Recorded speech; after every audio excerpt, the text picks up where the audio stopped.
Ngantar dulu ya, Pak. Baik, selamat malam Bapak Ibu dan teman-teman peserta. Selamat datang di diskusi Ubermensch Project dengan tema Heidegger dan pertanyaan tentang ada atau sein. Acara ini menjadi ruang diskusi untuk menelusuri pemikiran Martin Heidegger tentang ada atau sein. Heidegger mengajukan pembacaan yang baru ya terhadap metafisika klasik dengan membedakan antara ada, sein, dan pengada atau Seiende, serta menempatkan manusia sebagai Dasein, yaitu makhluk yang memiliki kemampuan untuk mengungkap makna ada. Melalui diskusi malam ini kita diajak untuk memahami gagasan Heidegger tersebut dan melihat ya sejauh mana pemikiran Heidegger masihkah itu relevan dengan konteks kita pada saat ini. Oke, narasumber kita malam hari ini adalah Dr. Fitzgerald Kennedy Sitorus. Beliau adalah salah seorang dosen filsafat di Universitas Pelita Harapan dengan fokus riset pada filsafat kontinental, fenomenologi, dan hermeneutika. Nah, ini pasti sangat menarik ya. Saya sudah sering mendengarkan Pak Fitz dan semua paparannya itu bernas ya. Nah, susunan acara pada malam hari ini, teman-teman, eh, Dr. Fitz akan memaparkan ya materinya selama kurang lebih 60 menit dan kemudian kita akan melanjutkan dengan sesi tanya jawab. Beberapa hal teknis ya, teman-teman. Mohon peserta menonaktifkan mikrofon selama pemaparan. Dan nanti kalau misalkan ada peserta yang ingin bertanya, nanti akan ada waktu khusus untuk tanya jawab. Dan nanti akan dipersilahkan untuk mengaktifkan kamera dan mikrofonnya. Baik, tanpa berpanjang-panjang lagi, langsung saja kita sambut Dr. Fitzgerald Kennedy Sitorus untuk menyampaikan materinya. Kami persilahkan, Pak Fitz.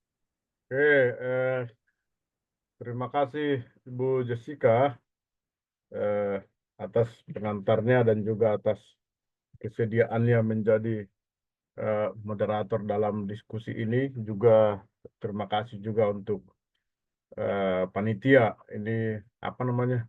Ubermensch. Ubermensch itu konsep sentral Nietzsche juga, dan Heidegger juga menganalisa apa yang dimaksud dengan Ubermensch oleh eh, Nietzsche gitu ya. Nah, untuk menghemat waktu, eh, saya akan langsung share materi yang saya persiapkan. Eh, ini saya mau mohon kepada Ibu Jessica sebagai moderator kalau nanti misalnya screen saya tidak bergerak, karena saya pernah seperti itu, saya ngomong di saya screen layar PPT-nya bergerak tapi di audiens tidak bergerak. Jadi kalau ada yang aneh tolong nanti diinterupsi ya sehingga. Ya, baik, Pak. Oke. Nah, eh, terima kasih juga untuk teman-teman, saudara-saudara semua yang tertarik untuk belajar filsafat Heidegger pada malam minggu ini, gitu ya. Kalau bagi saya dan Ibu Jessica mungkin malam minggu ya di rumah, gitu ya. Tapi bagi banyak orang lain di sini barangkali ini sebuah keutamaan ya, belajar filsafat pada malam minggu, gitu ya. Oke. Nah, saya akan langsung share screen dari materi yang telah saya persiapkan. Oke. Jadi yang mau kita bicarakan hari ini adalah eh, bagaimana Heidegger memikirkan ada dalam filsafatnya ya. Ini kita akan eh, banyak dalam kesempatan ini mengucapkan kata-kata yang sepertinya tidak bermakna karena kita akan bicara mengenai ada gitu ya.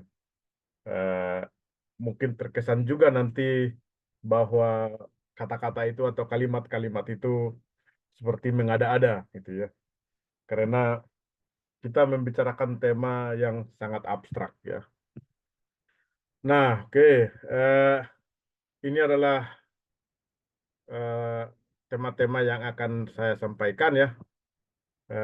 Kita akan melihat secara singkat bagaimana hidup Heidegger, lalu kita akan melihat secara ringkas juga bagaimana asal-usul pembicaraan mengenai ada itu muncul dalam filsafat ya.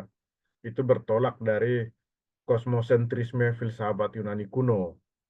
Dari situ muncul nanti pertanyaan mengenai apa itu ada, what is being gitu ya. Lalu mengenai sains Vergessenheit itu dalam bahasa Inggris forgetfulness of being gitu ya. Kelupaan akan ada. Itu adalah konsep yang berasal dari Martin Heidegger mengenai bagaimana para filsuf dalam sejarah, dalam tradisi filsafat Barat itu lupa akan ada ketika mereka mau membicarakan ada gitu ya. Lalu kemudian sebagai titik awal Martin Heidegger dalam diskusi mengenai ada, dia membedakan antara ada dan pengada.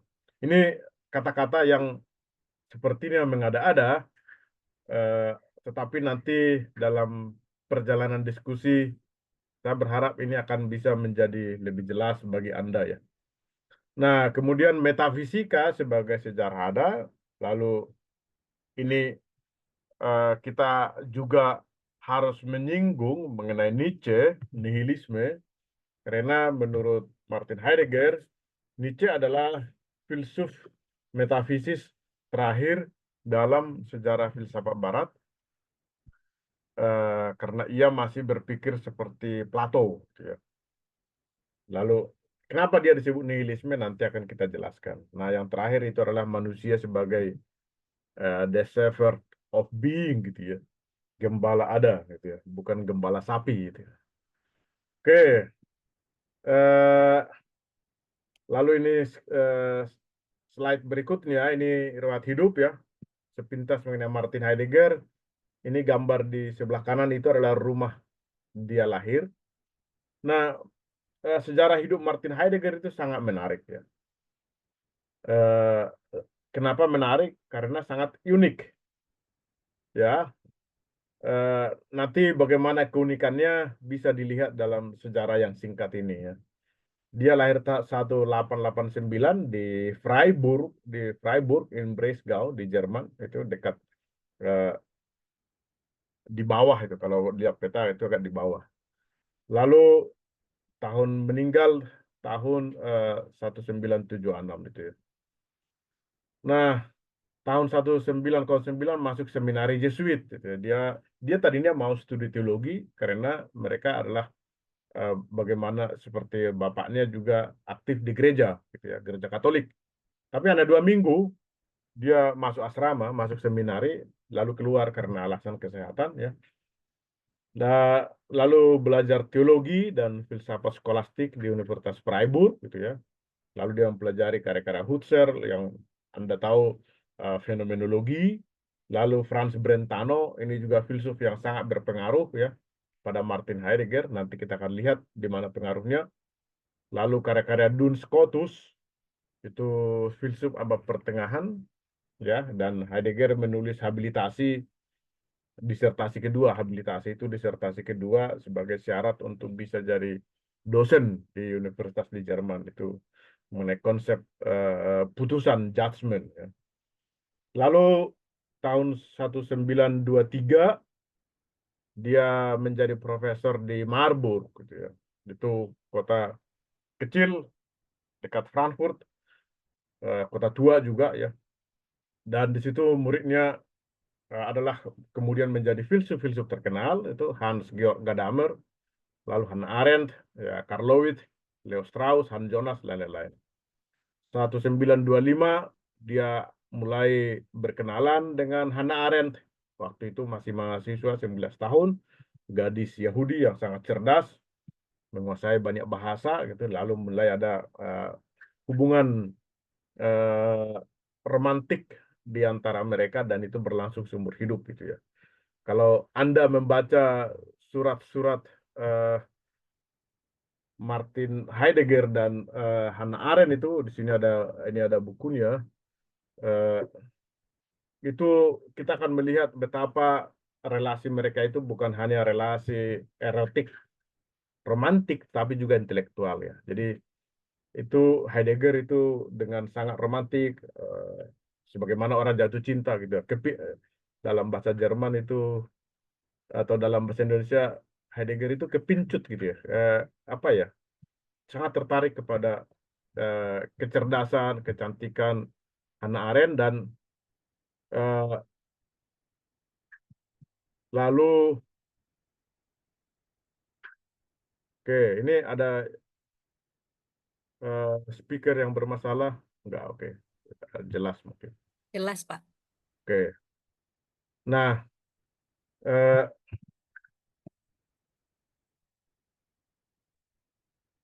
lalu mereka juga Heidegger dan Hannah Arendt itu merancang kencan-kencan mereka dengan sangat rapi dan rahasia gitu ya, dengan banyak simbol atau banyak tanda-tanda. Misalnya Heidegger bilang melalui surat ini selalu komunikasi mereka, nanti datang ke apartemen saya, kalau lampu di kamar saya gelap, silakan bel dari bawah, nanti saya akan buka pintu gitu ya. Jadi ada banyak eh, hal-hal yang sangat manusiawi gitu ya. Jadi filsuf itu juga manusia. Nah, Heidegger juga unik ya. Dia tidak suka tinggal di kota besar ya. Ada karena dia filsuf besar dan lalu beberapa universitas besar di Jerman mau mengundang dia atau menarik dia jadi profesor, dia tidak mau. Dia lebih suka tinggal di desa ya, berteman dengan orang-orang desa ya. Ada tulisannya yang sangat singkat, 3 halaman nih, itu ya, why do I stay in the province? Mengapa saya tinggal di desa gitu? Itu sangat sangat sangat menarik tulisannya. Bagaimana suasana kampung, bagaimana dia bergaul dengan nenek-nenek tua yang tahu sejarah kampung itu, lalu masih menguasai kata-kata klasik Jerman yang tidak lagi dipakai orang pada zaman itu gitu ya. Eh, Lalu mereka merokok gitu ya, sama-sama merokok pipa tapi dalam diam gitu ya. Mereka mereka saling seakan-akan duduk diam gitu, mereka seakan-akan bisa saling memahami gitu ya. Nanti kita akan bisa menemukan kenapa bisa seperti itu komunikasi dalam diam gitu ya. Lalu hidupnya juga sangat sederhana ya, tidak memiliki TV ya, tapi suka nonton bola. Lalu kalau ada pertandingan bola itu ya dia suka nonton bola ke rumah tetangganya, nonton TV gitu ya. Dia sangat pemain yang sangat digemar ini adalah Franz Beckenbauer gitu ya. Eh, Juga menolak namanya dicantumkan dalam buku telepon. Eh, Dulu zaman dulu itu sampai tahun 80-an masih ada buku kuning ya, Yellow Pages tentang buku telepon, nomor-nomor telepon. Nah, Heidegger tidak mau itu namanya dicantumkan. Dia menolak publikasi gitu ya. Oke. Lalu tahun 933 menjadi rektor di Marburg gitu ya. Tahun 1933 bergabung dengan Nazi ya. Nah, ini juga memiliki ya ini eh, juga oh ya ini adalah eh, pemandangan di mana Heidegger membangun sebuah gubuk di hutan gitu ya. Jadi dia tinggal di sini di pegunungan itu lalu ada kampung-kampung di bawah sana gitu ya. Lalu eh, nanti anak-anak kampung itu menggembalakan kerbau mereka atau sapi mereka gitu ya. Lalu Heidegger juga ngobrol-ngobrol dengan anak-anak itu gitu ya. Nah, lalu bergabung dengan Partai Nazi gitu ya. Nah, Heidegger punya alasan yang filosofis mengapa dia bergabung dengan Partai Nazi karena menurut dia Hitler pada saat itu adalah semacam Die Lichtung des Seins gitu ya, semacam eh, cahaya ada yang akan membawa Jerman maju menjadi kelihatan gitu ya dalam sejarah. Jadi kita lihat misalnya atau kita tahu pada Perang Dunia Pertama Jerman hancur, lalu 1918, lalu pada 1933, 1932 mulai Hitler membangkitkan nasionalisme Jerman untuk bangkit dari keterpurukan itu. Lalu Heidegger juga melihat bahwa oh ini dia masa depan Jerman gitu ya. Lalu itu alasan dia mengapa dia bergabung dengan Hitler. Tapi kemudian dia menyesali keputusan itu ya. Lalu wawancara terkenal dengan majalah Der Spiegel pada tahun 1966 itu ya, 1966 itu dan dengan persyaratan bahwa wartawan hasil wawancara itu hanya bisa diterbitkan setelah dia meninggal gitu ya. Dan di judul wawancara itu menarik gitu ya. Nur ein Gott kann uns retten gitu. Hanya satu Tuhan yang dapat menyelamatkan kita. Banyak orang melakukan teologisasi atas pernyataan ini, tetapi perlu diingat Heidegger tidak mengatakan hanya Tuhan yang dapat menyelamatkan kita. Dia tidak mengatakan itu. Dia mengatakan hanya satu Tuhan gitu ya. Jadi itu sebagai indikasi bahwa manusia itu bagaimanapun tergantung ya pada yang katakanlah yang transenden. Ya, entah apa itu yang transenden tidak bisa dikatakan Tuhan sebagaimana Tuhan dikenal dalam agama-agama monoteisme. Tapi yang jelas ada yang transenden gitu ya. Lalu meninggal tahun 1976, 26 Mei di Freiburg gitu ya. Lalu dia juga mempersiapkan kematiannya dengan baik ya. Artinya dia eh, tidak takut mati gitu ya. Dia menunjuk orang yang akan berpidato pada saat pemakamannya, lalu dia juga menentukan tema apa yang akan dipidatokan gitu ya. Lalu dia juga mengatakan bahwa kematiannya baru boleh diumumkan setelah 3 hari gitu ya. Oke, itu secara singkat. Lalu filsafatnya tentu sebagaimana Anda sudah barangkali tahu itu mempengaruhi sejarah filsafat kemudian ya. Paham-paham filsafat seperti postmodernisme, poststrukturalisme itu bertolak dari Heidegger, filsuf Prancis Derrida ya. Umumnya sangat Michel Foucault umumnya sangat dipengaruhi oleh Martin Heidegger ya. Nah, pokoknya ini adalah sebuah awal baru dalam filsafat ya. Oke. Nah, ini sekarang kita lihat ini adalah Universitas Freiburg gitu ya. Ini makamnya.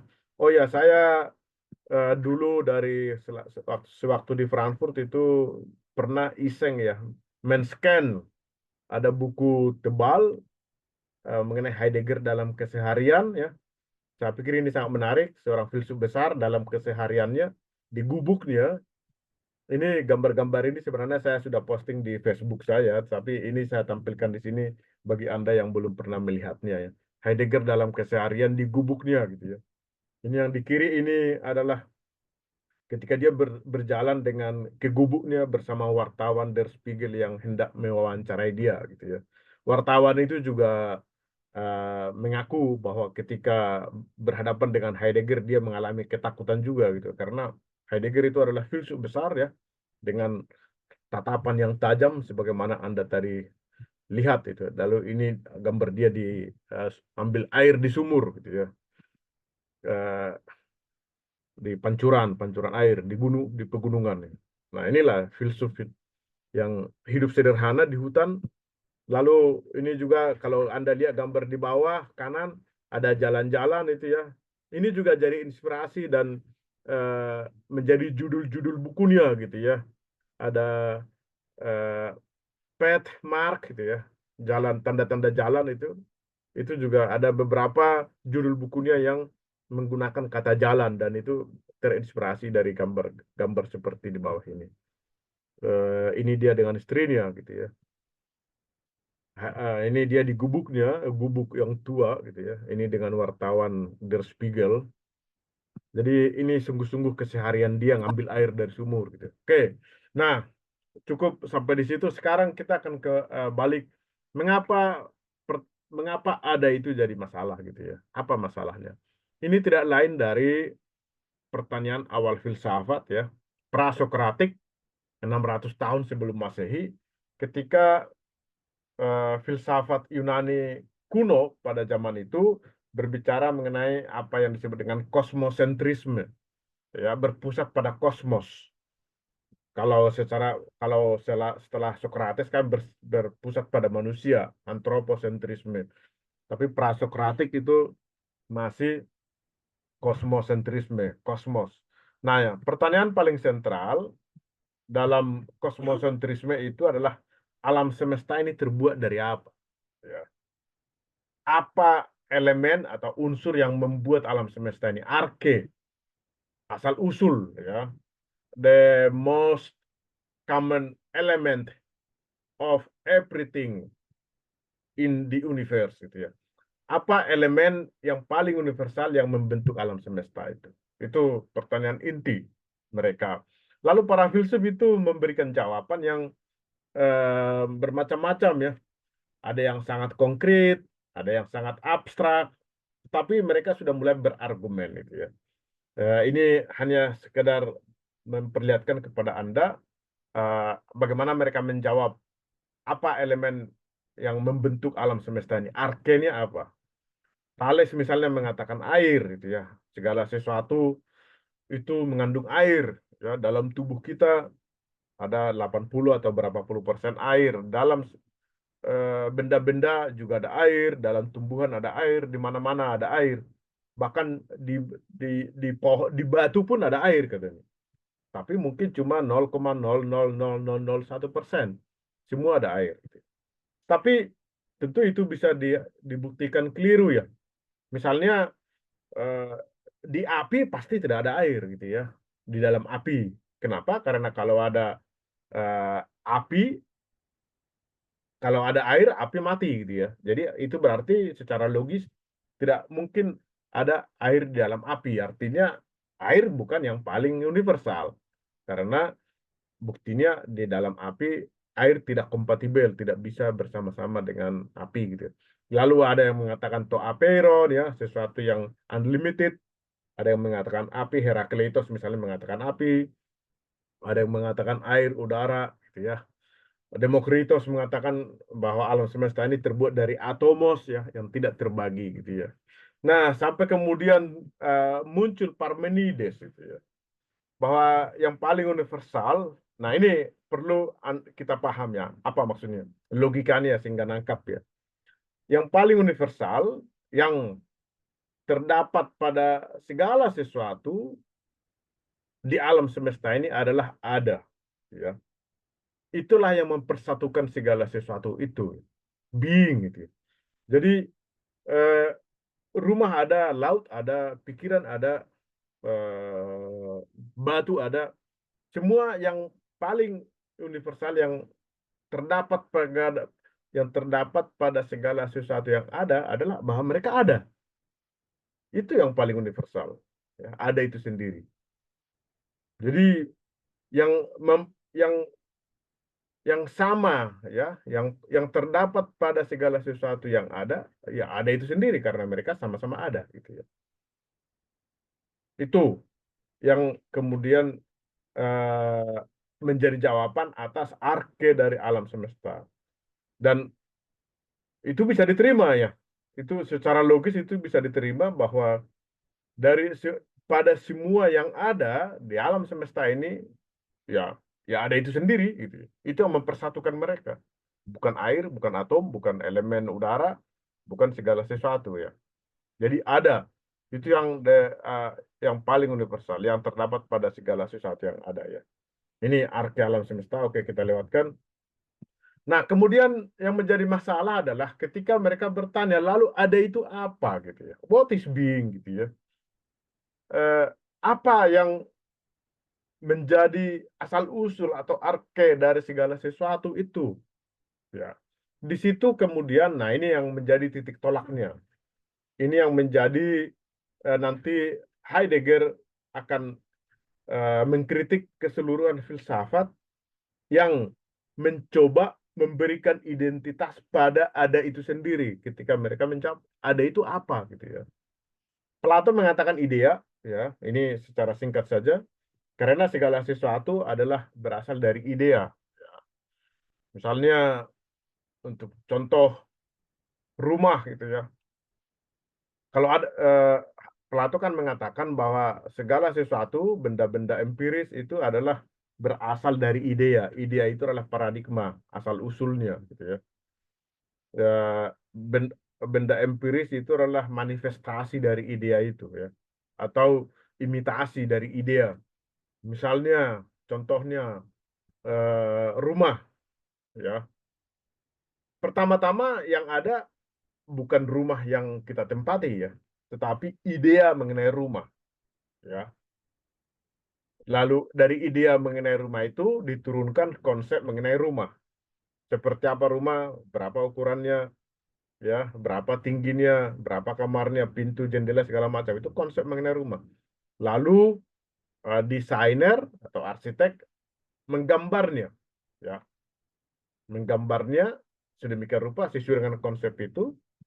Lalu tukang mengkonkretkannya jadi rumah, ya. Itu begitu prosesnya.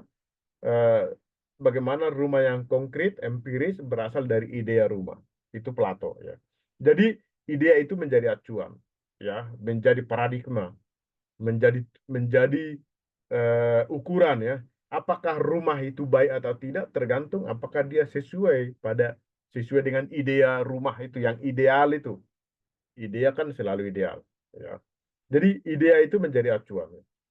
Nah, begitu mereka membicarakan, menjawab pertanyaan mengenai what is being, mereka para filsuf ini memberikan berbagai identitas nama atau kepada filsuf itu. Aristoteles mengatakan energeia, Plotinus mengatakan nous, kekristenan mengatakan Tuhan itu, ya. Tuhan juga, ya. Bagaimana monoteisme mengatakan Tuhan menjadi paradigma, menjadi ukuran, ya. Menjadi sumber, menjadi pencipta, menjadi arke dari mana segala sesuatu berasal, gitu, ya. Nah, jadi eh, Tuhan itu sama seperti idea, ya, pada Plato itu menjadi pencipta, kreator, ya, dari segala sesuatu yang ada dalam kenyataan. Nah, tetapi René Descartes juga bilang ada kesadaran, Hegel bilang roh absolut, Nietzsche bilang der Wille zur Macht, the will to power, kehendak untuk berkuasa. Nah, ini yang kemudian nanti eh, dikritik oleh Martin Heidegger karena para filsuf ini memberikan nama atau identitas terhadap ada itu sendiri, gitu, ya.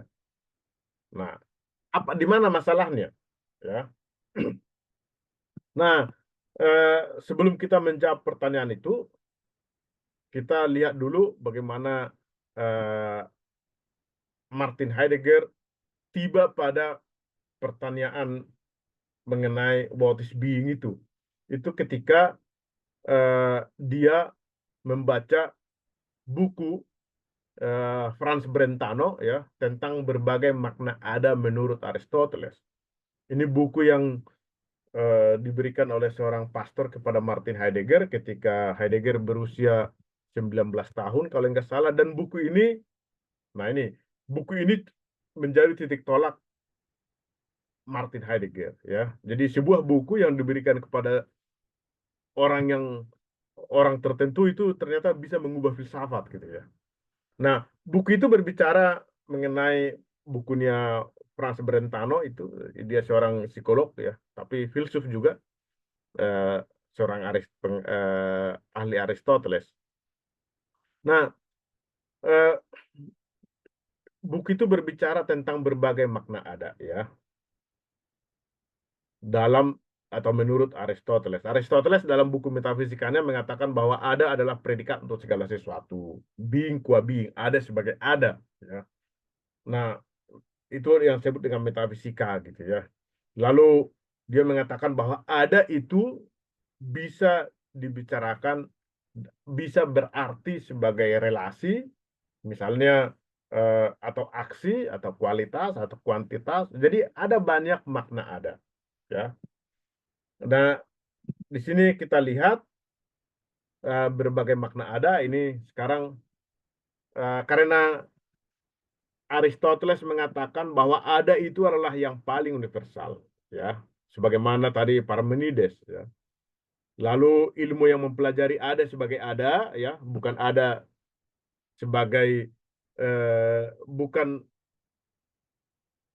ilmu yang mempelajari bagian-bagian tertentu dari ada, gitu, ya. Nanti kita akan melihat seperti apa itu.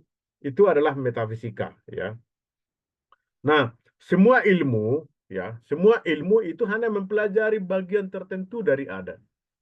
Ada itu sangat abstrak, ya, menjadi eh, semacam ukuran atau paradigma begitu, tetapi ilmu-ilmu atau segala sesuatu yang ada itu hanya manifestasi dari ada.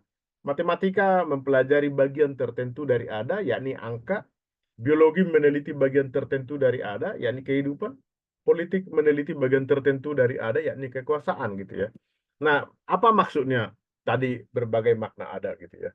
Misalnya, ini kita harus menggunakan contoh bahasa Inggris di sini karena bahasa Indonesia itu tidak menggunakan ada dalam kalimatnya. Misalnya begini, dalam kalimat there are three books gitu ya. Are. Jadi ada itu dalam linguistik ya. Itu muncul dalam uh, bentuk to be ya. Kata bendanya adalah being gitu ya. Jadi dalam kalimat there are three books, maka ada itu bermakna sebagai kuantitas. Karena are itu to be-nya, being-nya, ya.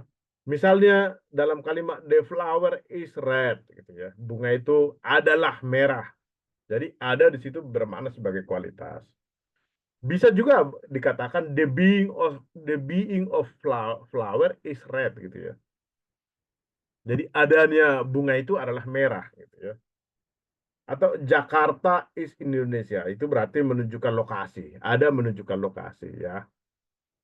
Nah, dalam bahasa Indonesia kita sering tidak menggunakan ada karena itu kita mungkin kurang sensitif terhadap sebenarnya ada itu apa gitu ya. Jadi ini contoh mengenai beberapa makna ada menurut Aristoteles ya.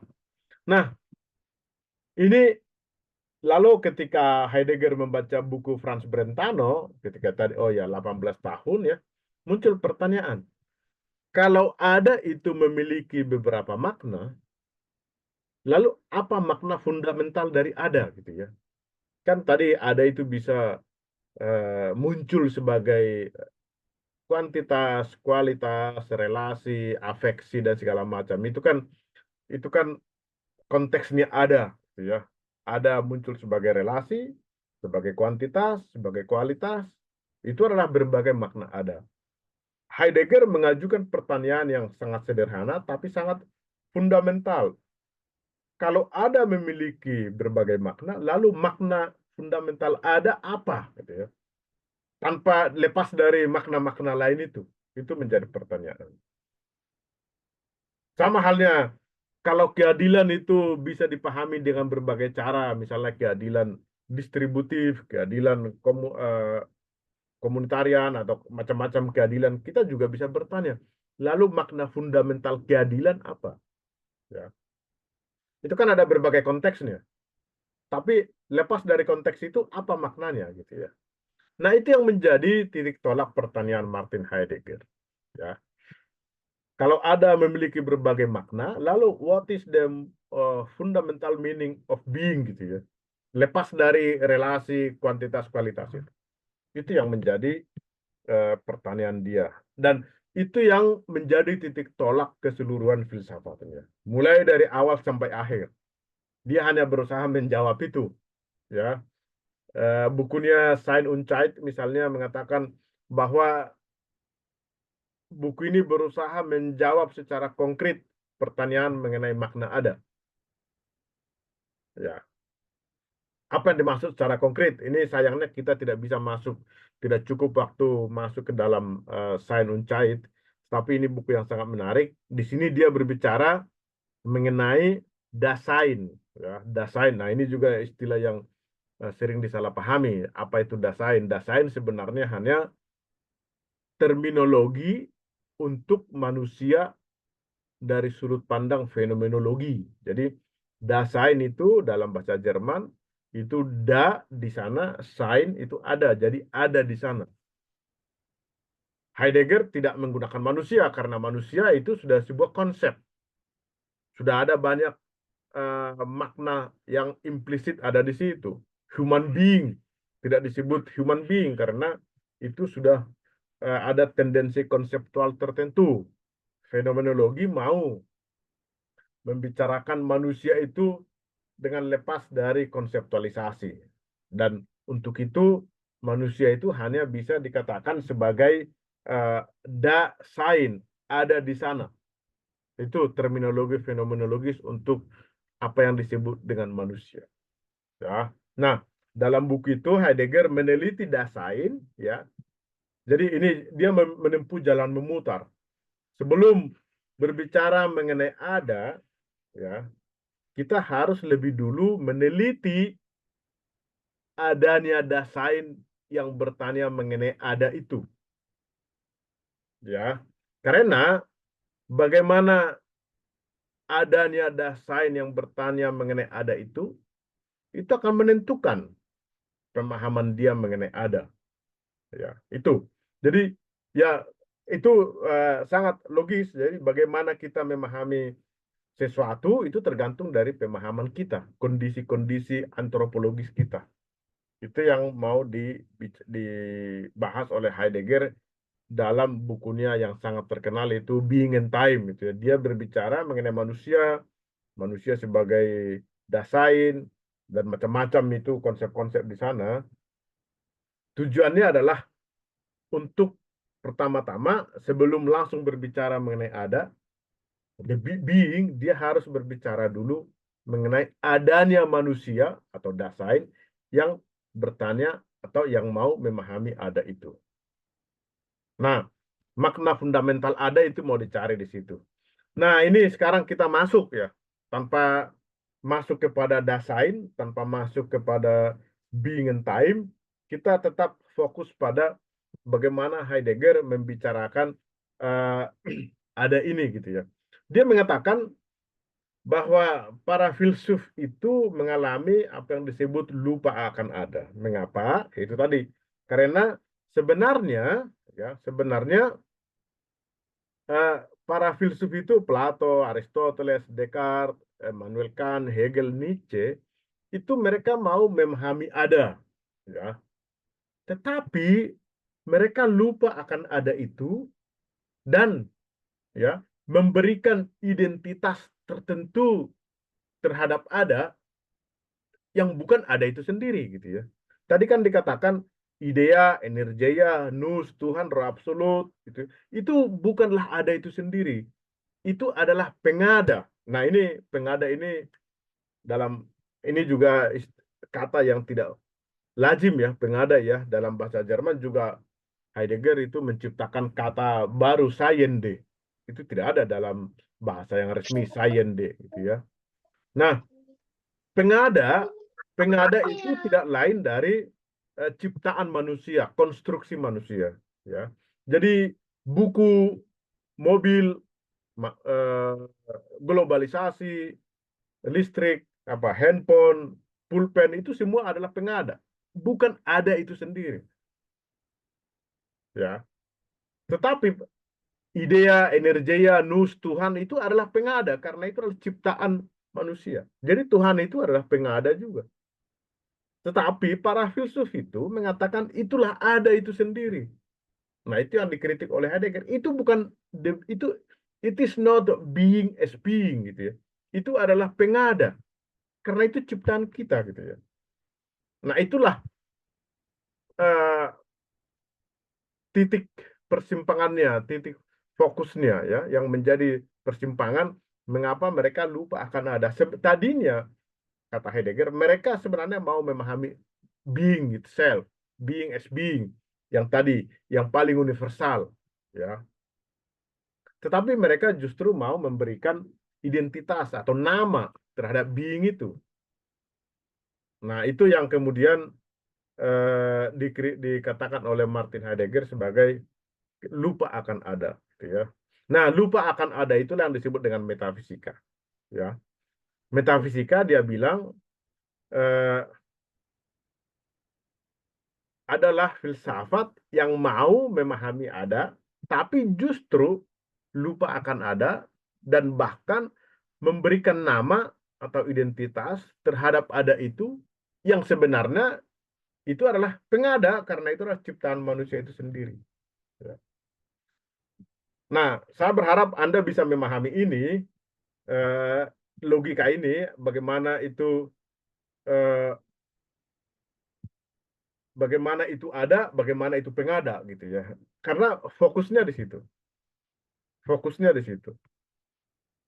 Kalau ini nggak dipahami ya, nanti dalam diskusi selanjutnya, slide-slide berikutnya akan kabur gitu ya, atau akan bingung sendiri gitu ya. Nah, Heidegger mengatakan ada perbedaan ontologis, ontological difference antara ada dan pengada. Gitu ya. Nanti dalam slide berikutnya kita akan lihat itu ya, apa itu ada dan apa itu pengada, gitu ya. Ini perlu untuk nanti sebagai antisipasi atas tema pembicaraan selanjutnya. Heidegger mengatakan bahwa lupa akan ada yang mau membicarakan ada, tetapi justru memberi identitas atas ada, dan itulah metafisika. Dan itu mulai pada Plato, ya, yang tadi memberikan idea, itu memulai pada Plato dan nanti akan berakhir pada Nietzsche, ya. Karena itu era metafisika Barat itu mulai dari Plato dan berakhir pada Nietzsche. Jadi Nietzsche juga adalah seorang metafisikus. Oke. Nah, bagaimana apa itu ada gitu ya? Gini, ada itu adalah sama seperti tadi logika ketika saya menjelaskan Parmenides ya. Ada itu adalah yang memungkinkan pengada itu ada. Buku, laptop, negara, Tuhan, iblis, semua itu ada. Tapi mereka bukan ada itu sendiri. Mereka adalah pengada, entitas, benda-benda atau bukan benda, konsep-konsep. Ada yang ciptaan manusia, ya. Dan mereka ada justru karena berpartisipasi atau dimungkinkan oleh ada. Mereka bukan ada itu sendiri. Pengada itu ada karena ada, gitu ya. Jadi buku ada, pensil ada, listrik ada, kacamata ada, ya itu pengada semua. Tapi mereka ada itu karena, ya itu tadi, karena ada dalam huruf besar itu, atau A dalam huruf besar. Ada itu sendiri bukan pengada, gitu ya. Jadi ini sebuah metafisika. Dan logikanya harus sedikit abstrak. Ada itu sendiri bukan pengada. Karena ada itulah yang memungkinkan, ya, pengada itu ada. Makanya Heidegger mengatakan pengada itu ada karena mereka berada dalam, oke, cakrawala ada. Dalam semacam wawasan ada, gitu ya. Nah, itu berarti ya pengada itu, atau melalui pengada itu ada itu menyingkapkan dirinya, memberikan dirinya, menyingkapkan aletheia, ketidaktersembunyian. Melalui pengada ada itu tampak. Misalnya buku ada, pensil ada, listrik ada, itu semua adalah penampakan-penampakan dari ada. Ada memberikan dirinya melalui pengada, gitu ya. Saya berharap ini Anda paham sehingga tidak bingung gitu ya. Sehingga ini saya mengatakan kata-kata ini seperti mengada-ada gitu ya. Tetapi itulah yang dimaksud oleh Martin Heidegger. Dia mengatakan ada itu adalah yang paling kosong gitu ya. Karena dia tidak dia tidak ada sebagaimana pengada gitu ya. Dialah yang paling universal. Kenapa? Karena ia ada pada semua pengada. Buku ada, pensil ada, itu tadi ya. Artinya dia itu hadir, menampakkan dirinya melalui pengada. Dia juga yang paling bisa dimengerti karena secara logis tadi ya, yang paling sering digunakan. Kenapa paling sering digunakan? Karena ada itu digunakan dalam setiap kata dan tindakan. Mengapa tadi contohnya ada buku ini ada, misalnya I am a student, I am speaking, he is uh, a father gitu ya. Itu kan di situ muncul ada melalui pengada-pengada itu. Ya. Jadi karena itu ada itulah yang paling sering dikatakan. Tetapi kata Heidegger itu yang paling sering dilupakan. Ini dalam bukunya Nietzsche jilid 4 ini. Kenapa? Karena kita hanya sibuk memberikan perhatian kepada pengada, entitas-entitas, dan melupakan ada yang memungkinkan pengada itu ada gitu ya. Nah, contohnya begini nih, dalam sebuah bagaimana Heidegger itu menjelaskan secara linguistik gitu ya. Ini hanya bisa dijelaskan dalam bahasa Jerman, karena itu dalam bahasa Inggris juga nggak bisa, dalam bahasa Indonesia apalagi gitu ya. Nah, dalam bahasa Jerman, misalnya kalimat Es gibt ein Buch gitu ya. Dalam bahasa Inggris terjemahannya there is a book. Dalam bahasa Indonesia ada sebuah buku, ada muncul itu, muncul ada di situ. Nah, es gibt itu ditafsirkan Heidegger menjadi ada memberikan sebuah buku. Jadi es gibt itu, es itu adalah dari kata benda netral, das Sein, ada, ya. Give itu memberikan itu ya.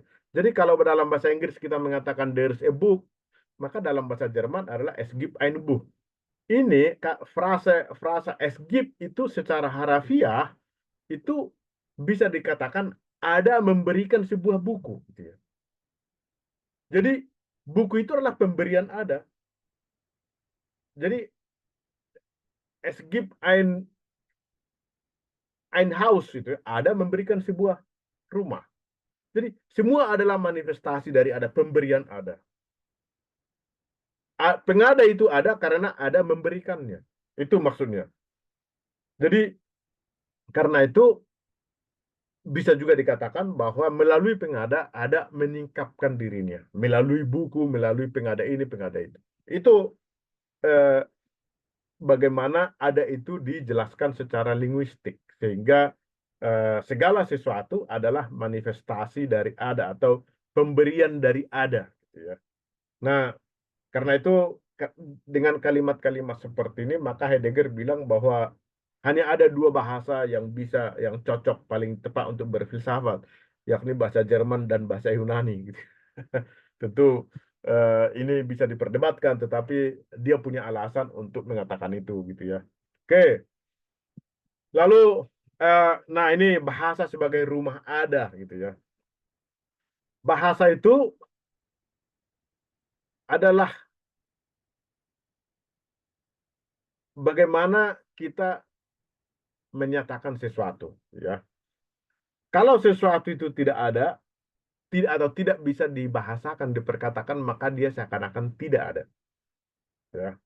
Adanya sesuatu, kita selalu ya berusaha mencari kata-kata untuk apa saja, menamai gitu ya, membahasakan.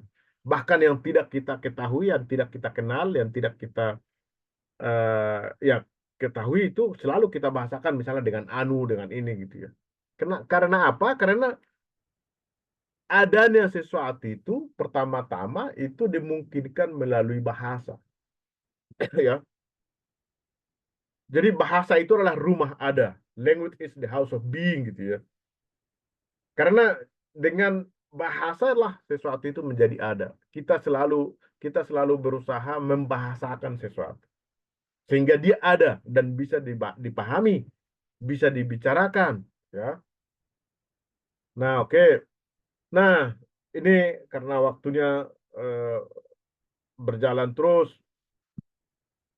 metafisika sebagai sejarah ada. Lalu cara para filsuf untuk membicarakan tadi ada itu yang disebut dengan metafisika. Ya, itu yang disebut dengan science Vergessenheit. Ya. Mereka mau memahami ada tapi melupakan ada, justru memahami pengada hasil ciptaan, konsep hasil ciptaan itu sebagai ada itu sendiri gitu ya. Nah, Heidegger mengatakan eh, konsep-konsep itu ya itu adalah hasil salah paham. Dia bahkan mengatakan itu adalah bentuk kekerasan terhadap ada, violence. Kenapa? Karena ketika para filsuf mau memahami ada, gitu ya, tapi justru tidak melihat ada sebagai ada, melainkan memberi identitas terhadap ada, itu adalah sebuah bentuk kekerasan terhadap ada, ya. Karena itu kata begriff itu ya, konsep dari bahasa Jerman begreifen, mencaplok gitu ya. Itu bentuk kekerasan itu ya. Nah, Plato mengatakan tendensi metafisika yang memahami ada sebagai pengada itu berawal dari Plato dan berakhir pada Nietzsche. Itulah metafisika. Jadi dan kemudian dia mengatakan bahwa eh, kalau Nietzsche mengatakan segala sesuatu adalah manifestasi dari kehendak untuk berkuasa, ya sebenarnya kehendak untuk berkuasa itu tidak hanya ada pada Nietzsche, melainkan juga pada Plato. Gitu ya. Mengapa? Upaya Plato untuk memahami ada, tetapi tidak melihat ada sebagai ada, itu sebenarnya manifestasi dari the will to power-nya Plato saja. Jadi dia ingin menguasai ada, gitu ya. Dia tidak mau melihat ada sebagai ada. Dia mau memberikan nama terhadap ada, ya. Dan itu adalah tidak lain dari manifestasi dari kehendak untuk berkuasa.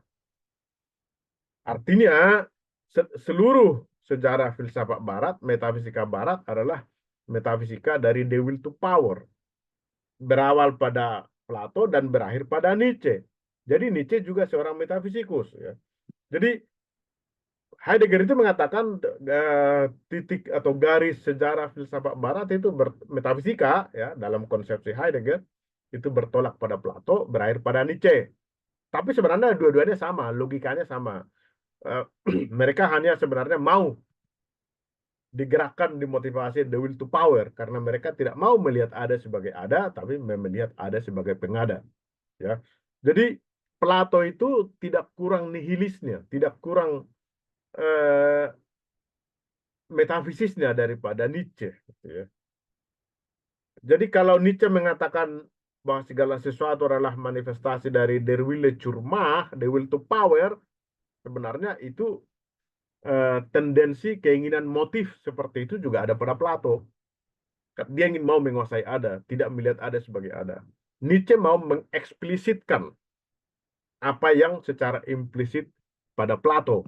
Ya.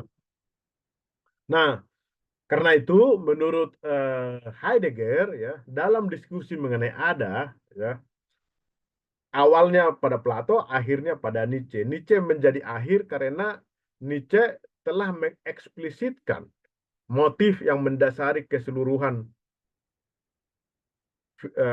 metafisika itu. Ya. Kalau para filsuf itu sebenarnya mau memahami ada, tapi dengan membicarakan pengada, itu semua adalah dimotivasi oleh the will to power. Dan itu yang dieksplisitkan oleh Nietzsche.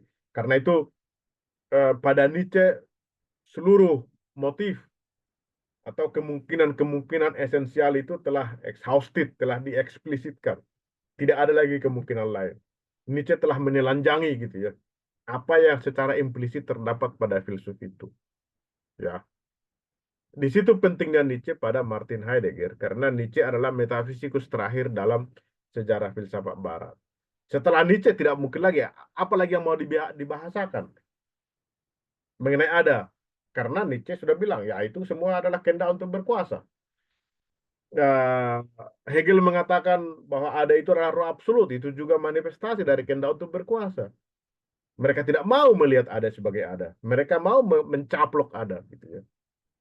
Nah, itu metafisikannya. Nah, lalu apa konsekuensi dari relasi ada dan pengada dalam metafisika itu? Relasinya itu menjadi violence itu ya.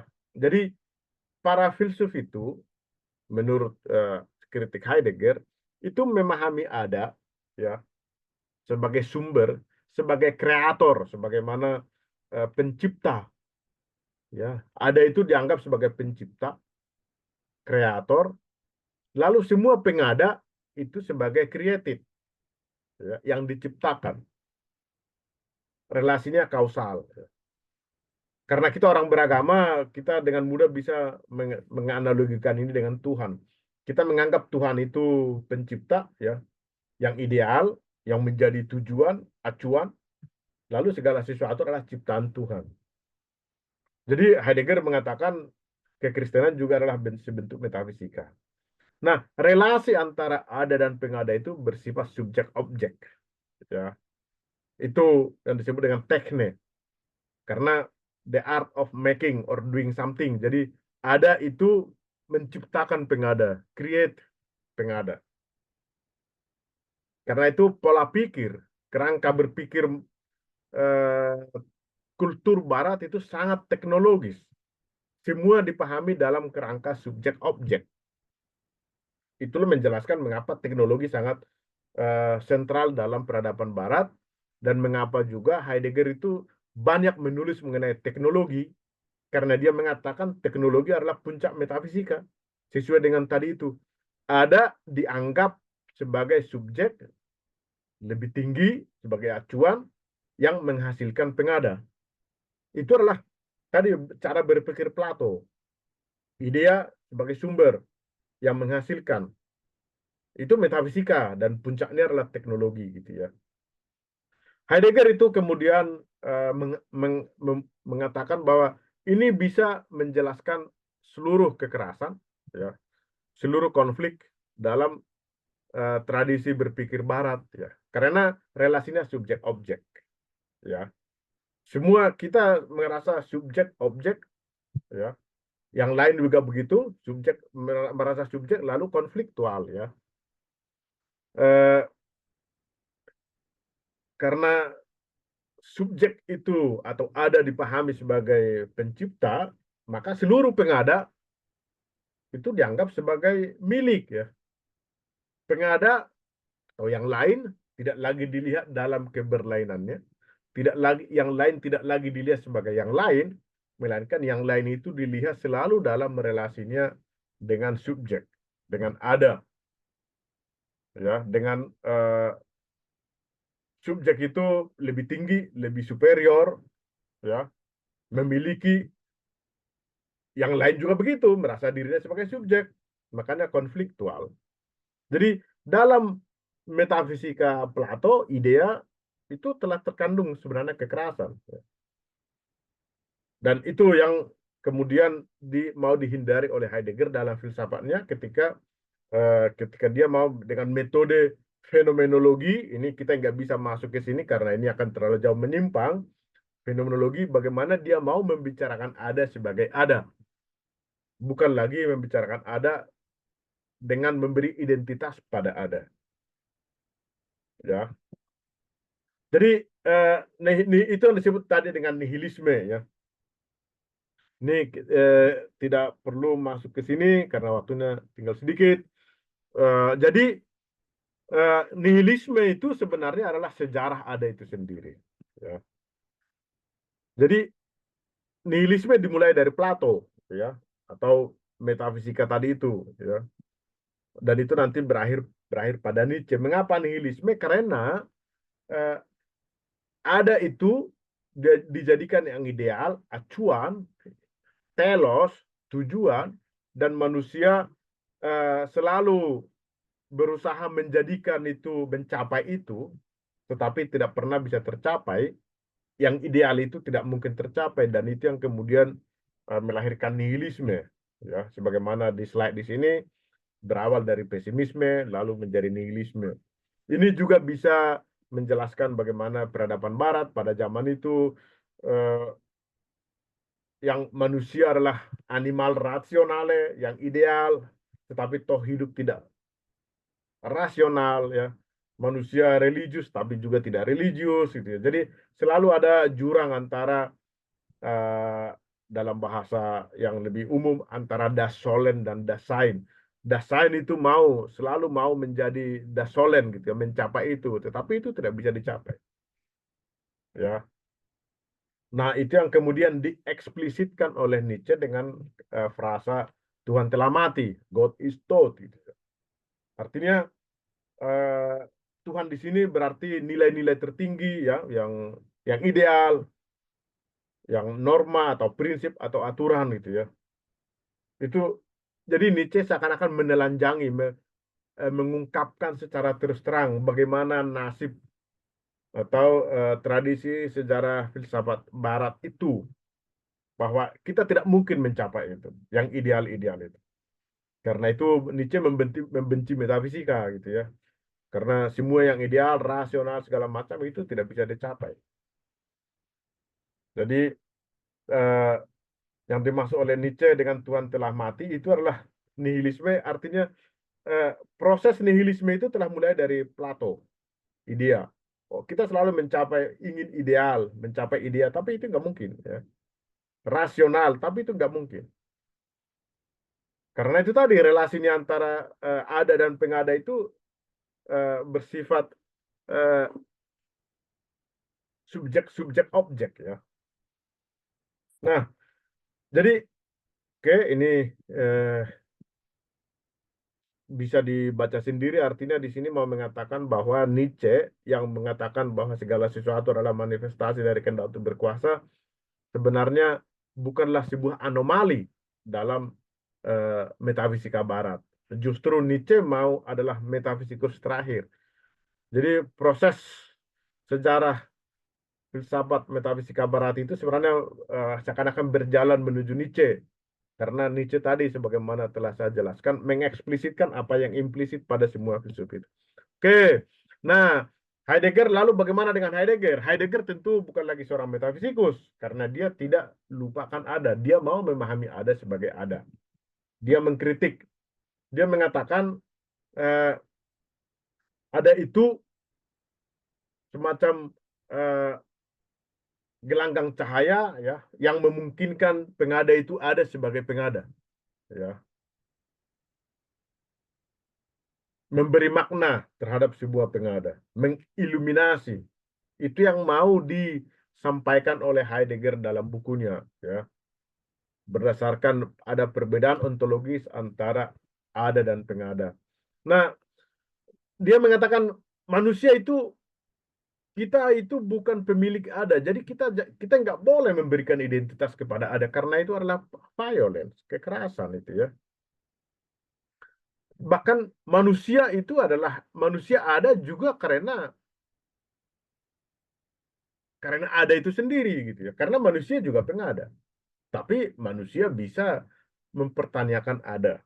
Karena itu dia menyebut Dasein ya. Batu buku tidak bisa mempertanyakan ada.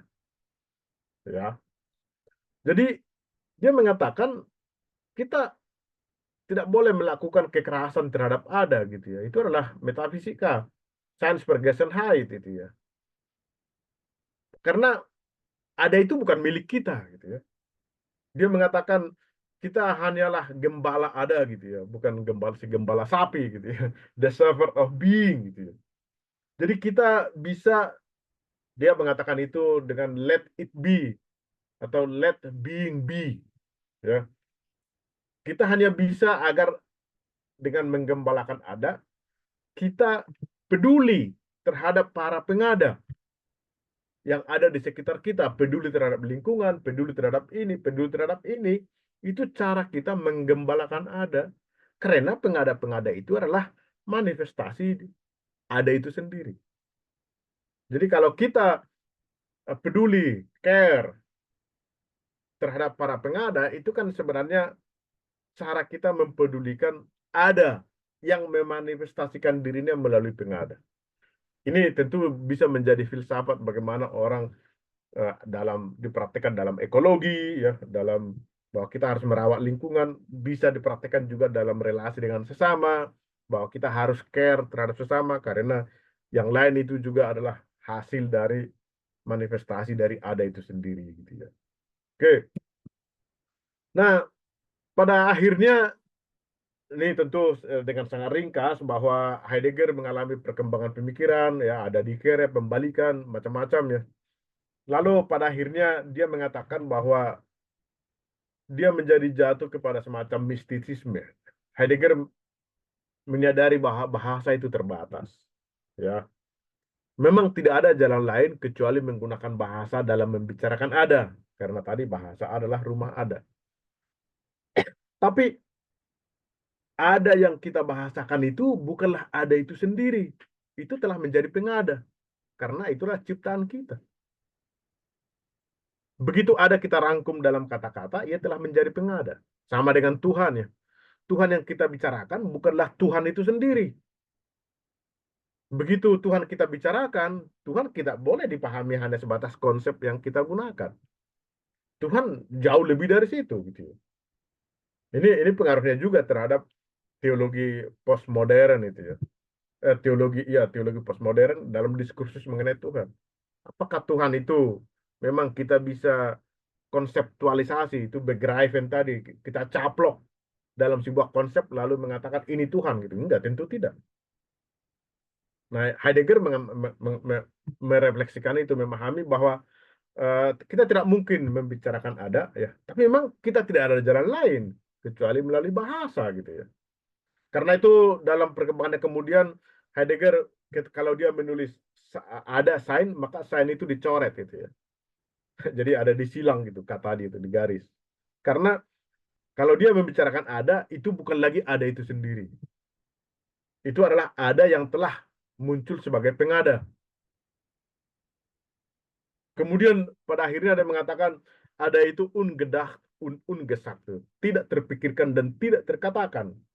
Begitu dia dipikirkan, itu bukan lagi ada itu sendiri.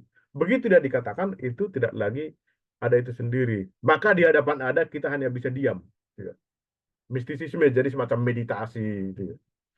Mendengarkan ada. Nah itu, agar tidak terlalu panjang, lalu kita bisa diskusi. Terima kasih. Semoga Anda bisa menangkap sedikit, lalu presentasi saya akhiri. Baik, terima kasih Pak Fitz atas pemaparan ini ya.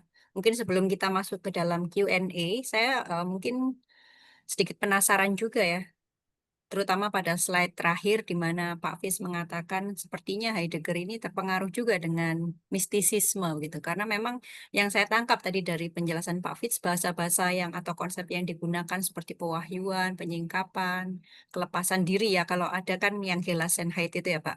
Terus Ya, keterbukaan terhadap ada, penolakan terhadap konsepsi baku tentang apa itu ada. Itu sangat mirip ya dengan bahasa apofatik dari teologi mistik. Nah, tadi saya juga coba googling gitu Pak ya. Ternyata hmm. Heidegger waktu belajar teologi itu dia membaca tokoh Meister Eckhart gitu Pak. Ya, ya, Meister Eckhart ya. Iya, apakah menurut Bapak ya, jadi filsafat adanya Heidegger itu adalah semacam peminjaman bahasa juga, atau mungkin usaha transformasi sekuler gitu dari teologi mistik, karena sebenarnya sama banget gitu, ngeplek antara dua konsep ini. Makasih. Oke, itu eh, tentu eh, bisa diteliti dan tetapi kalau kita melihat perkembangan, nah itu hanya bisa kemudian dijawab kalau kita meneliti sejarah perkembangan pemikiran Martin Heidegger ya. Kapan dia mulai membaca Meister Eckhart ya dan bagaimana pengaruhnya? Apakah memang Meister Eckhart mempengaruhi Heidegger atau memang kebetulan kemiripan? Tetapi karena Heidegger juga mirip dengan Buddhisme ya. Eh, ada itu, makanya Heidegger itu di Jepang itu sangat diterima luar biasa gitu ya. Bahkan ada enam versi terjemahan Being and Time dalam bahasa Jepang. Karena dalam Buddhisme ya meditasi, kepasrahan segala macam itu mirip dengan Buddhisme.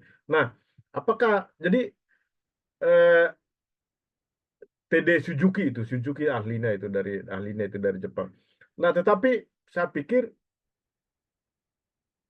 tidak agak agak agak sulit mengatakan bahwa Master Eckhart mempengaruhi Heidegger atau Suzuki atau Buddhisme mempengaruhi Heidegger. Dia hanya Heidegger mengatakan ketika dia membaca Buddhisme, uh, dia mengatakan ini mirip sekali dengan filsafat saya. Ada sebuah terjemahan Tao Te Ching. Ada bukunya itu dari dulu dari Romo Hendra, dia Stef Dirarkare itu Hendra Suteja ngasih ke saya. Buku terjemahan Tao Te Ching dari dalam perspektif Heidegger. Jadi istilah Tao dalam Tao Te Ching itu mirip sekali konsepnya dengan istilah Heidegger being itu sendiri. Tao itu tidak terkatakan, tidak terjelaskan, sama seperti Heidegger gitu ya. Jadi mungkin ini semacam paralelisme kebetulan yang ketika orang semakin mendalami sesuatu memang merefleksikan dia menjadi berada dalam titik yang kurang lebih sama gitu ya dengan Master Eckhart, dengan Buddhisme gitu ya. Iya, Itu komentar saya. Itu tentu menarik kalau kita bisa uh, meneliti. perkembangan pemikiran Heidegger. Baik, Bahwa terima kasih. kemiripan itu ada memang ya. Iya, betul. Terima kasih Pak Fitz atas jawabannya. Saya langsung akan membuka tanya jawab. Mungkin saya akan prioritaskan dulu untuk yang mengangkat tangan dan langsung bertanya ya. Nanti kalau ada waktu, pertanyaan di chat mungkin bisa kita jawab atau mungkin bisa Pak Fitz menjawab juga nanti ya. Oke, pertama-tama kami persilakan Pak Charles ya. Ya, baik. Selamat malam semuanya. Ya, Terima kasih Pak. Em, ini apa ya kesempatan penyegaran kembali ini. Dulu sempat kuliah juga filsafat. Pertanyaan saya gini Pak.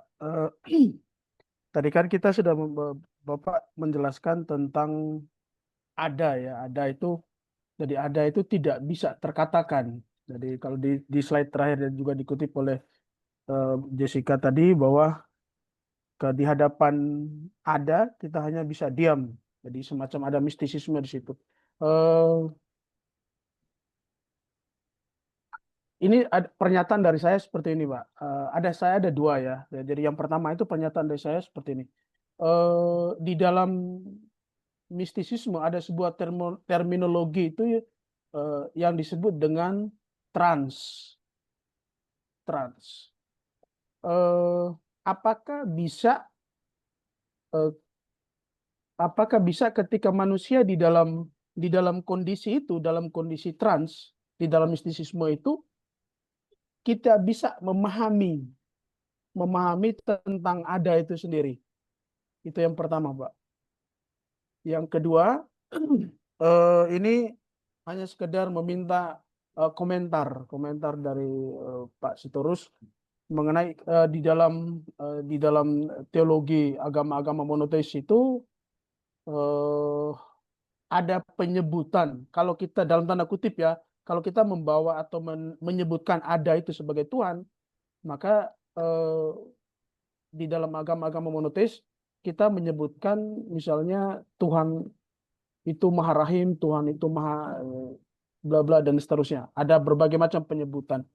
Saya hanya meminta pendapat atau tanggapan dari Pak Sitorus tentang atau berkaitan dengan penyebutan dari eh, nama-nama itu. Kalau kita mengandaikan atau kita menyebut ada itu sebagai Tuhan. Terima kasih, Pak. oke. Baik, silakan Pak Fitz untuk menjawab. Oke, langsung dijawab atau bisa satu atau dua sehingga barangkali ada eh, Baik, pertanyaan yang kurang lebih sama bisa langsung dirangkum. ya boleh Pak. Kita ke temannya Anya dulu ya. Mungkin Temannya kalau Anya. bisa Ini bukan Anya ini berarti ini temannya Anya. temannya. Anya tidak ada di sini. Teman yang ada di sini. Temannya ada Ya, di sini. mungkin Oke. bisa dengan apa? Langsung pada intinya ya, temannya Anya, silakan bertanya. Ya, terima kasih. Maaf. Nah, perkenalkan nama saya Samuel. Ya, saya ingin temannya Anya karena teman saya yang undang. Oke. Dan dia juga namanya Anya. Saya ingin bertanya pada Prof. Apa? Saya bukan profesor loh. Jadi ada itu sesuatu yang beyond atau melampaui atau lebih abstrak dari pengada. Itu yang saya tangkap tadi kan. Eh, dan bahasa itu menjadi rumah ada. Eh, Pertanyaan saya begini, tapi di mana batas tidak ada? Eh, karena begini, Pak. Sebagai contoh tadi, di sana ada 3 buku. Berarti itu ada secara kuantitatif kan, kalau yang dari pemaparan tadi. Ada juga yang secara kualitas, ada yang secara kuantitas. Eh, saya coba bikin contoh, kalau misalnya begitu, eh, di sana ada 3 buku, apa perbedaan dengan di sana tidak ada 3 buku? Dan juga seperti di apa atau contoh yang apa secara kualitatif, misalnya di sana ada di Asia ada Indonesia dan di Eropa tidak ada Indonesia. Jadi yang saya pertanyakan batas dari ada ini sebenarnya apa? Karena kalau tidak ada batas berarti berarti tidak ada batas itu juga ada. Yang menurut saya itu suatu paradoks karena semuanya jadi ada kalau begitu. Dan bagaimana mekanisme kalau boleh pertanyaan yang kedua, bagaimana mekanisme ada itu menjadi pengada dan tidak ada itu menjadi bukan pengada?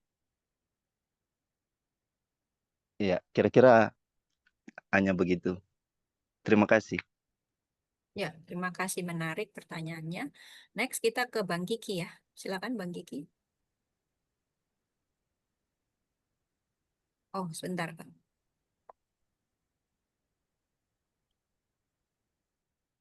Halo, Ya, selamat malam. Terima kasih terus. ya. Ya, eh, kalau di dalam mysticism itu kita tahu bahwa ada dua pola memandang ada. Bahwa ada itu pertama dia bukan univokal dan bukan equivokal karena dia tidak masuk pada dikotomi epistem, atau dia hanya univokal, dia tidak berlaku pada equivokal. Sehingga ada itu sama terapannya bagi seluruh hal, baik di konsep maupun pada realitas. Sedangkan kalau dia equivokal, dia tidak bisa menjalankan realitas saat kita sebut sebab dan akibat itu harus sama-sama ada, maka dia tidak bisa berlaku. Sebab bisa ada tanpa adanya akibat, dan itu mustahil pada realitas.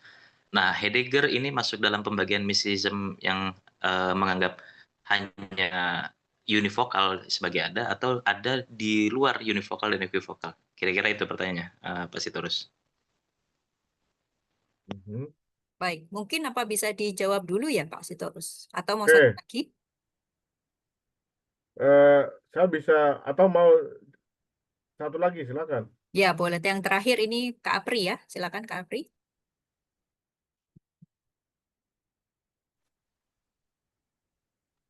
Ya, baik. Selamat malam semua. Saya ingin bertanya, Pak, apakah dengan menjadikan Tuhan sebagai produk konseptual, dikonsepkan sebagai pengada lewat bahasa dan konsep, manusia sebenarnya sedang memperlihatkan keterbatasannya sendiri. Sebagaimana Kant sudah menegaskan bahwa kategori rasio tidak bisa menembus yang transenden itu, Pak. Dan terkait juga slide terakhir, apakah Heidegger itu masuk dalam lingkup agnostik kalau kita ingin membahasakannya sekarang? Terima kasih. Nah, oke. Saya langsung jawab ini agar jelas yang Apri ya, saudara Apri. Nanti saya akan jawab satu persatu. Tentu Heidegger bukan agnostik. Ya. Eh, dia dia juga berdoa, tapi dia tidak sebagaimana kan dia juga tidak suka terhadap ritus-ritus gitu ya. Cuma dia bilang eh, dia filsuf yang memiliki keterarahan tertentu terhadap yang transenden. Ya, dia bukannya tidak, dia mungkin dia tidak percaya Tuhan sebagaimana dikenal dalam monoteisme. Ya, tetapi bukan berarti dia tidak mengakui adanya yang transenden. Jadi itu dia. Jadi dia bukan agnostik, itu kan sikap atau pandangan yang mengatakan kita tidak tahu apakah Tuhan itu ada atau tidak ada. Mungkin Tuhan itu ada, mungkin Tuhan itu tidak ada. Mengenai Tuhan, tidak gnosis. Saya tidak tahu. Ya. Jadi agnostik itu bukan ateis, juga bukan teis. Dia hanya tidak mau bicara Tuhan karena dia tidak tahu. Heidegger tidak seperti itu. Artinya Heidegger itu tetap mengakui ada realitas yang transenden, yakni ada itu sendiri, gitu ya. Dan itu secara teoritis filosofis ya. Tetapi secara praktis dia juga dimakamkan dalam tradisi Katolik ya. Ketika ketika dia uh, ada juga muridnya yang mengatakan ketika mau melakukan pergi atau kemana itu dia masih melakukan tanda salib di wajahnya. Jadi dia bukan ada yang transenden gitu ya. Nah itu, uh, tetapi ya mungkin juga ada benarnya ini karena keterbatasan manusia untuk memahami ada yang tidak terbatas ya. Karena ada itu sebenarnya ya sesuatu yang abstrak ya, yang eh, menampakkan diri melalui pengada-pengada dan dia bukanlah pengada itu sendiri gitu ya. Ini tidak bisa ditangkap, dikonseptualisasikan dengan manusia yang terbatas ya. Jadi itu jawabannya bahwa dia bukan agnostik, bahwa ini juga keterbatasan pengetahuan manusia untuk memahami ada, karena Heidegger kan juga berbicara mengenai fourfold Geviert namanya. Manusia itu adalah terbatas, bumi ada itu 4 garis yang mengatakan di mana earth, di mana finitude gitu ya. Manusia itu makhluk yang terbatas sehingga dia tidak bisa memahami atau menangkap seutuhnya yang tidak terbatas atau ada itu sendiri. Oke, itu satu. Lalu yang tadi pertanyaan pertama itu dari saudara Charles itu mengenai mistisisme sebagai cara memahami ada. Heidegger memang kemudian dekat ke tema itu ya. Jadi dia, tetapi trans ini apa yang dimaksud dengan trans itu ya? Apakah tentu harus disepakati dulu trans yang dimaksud apa?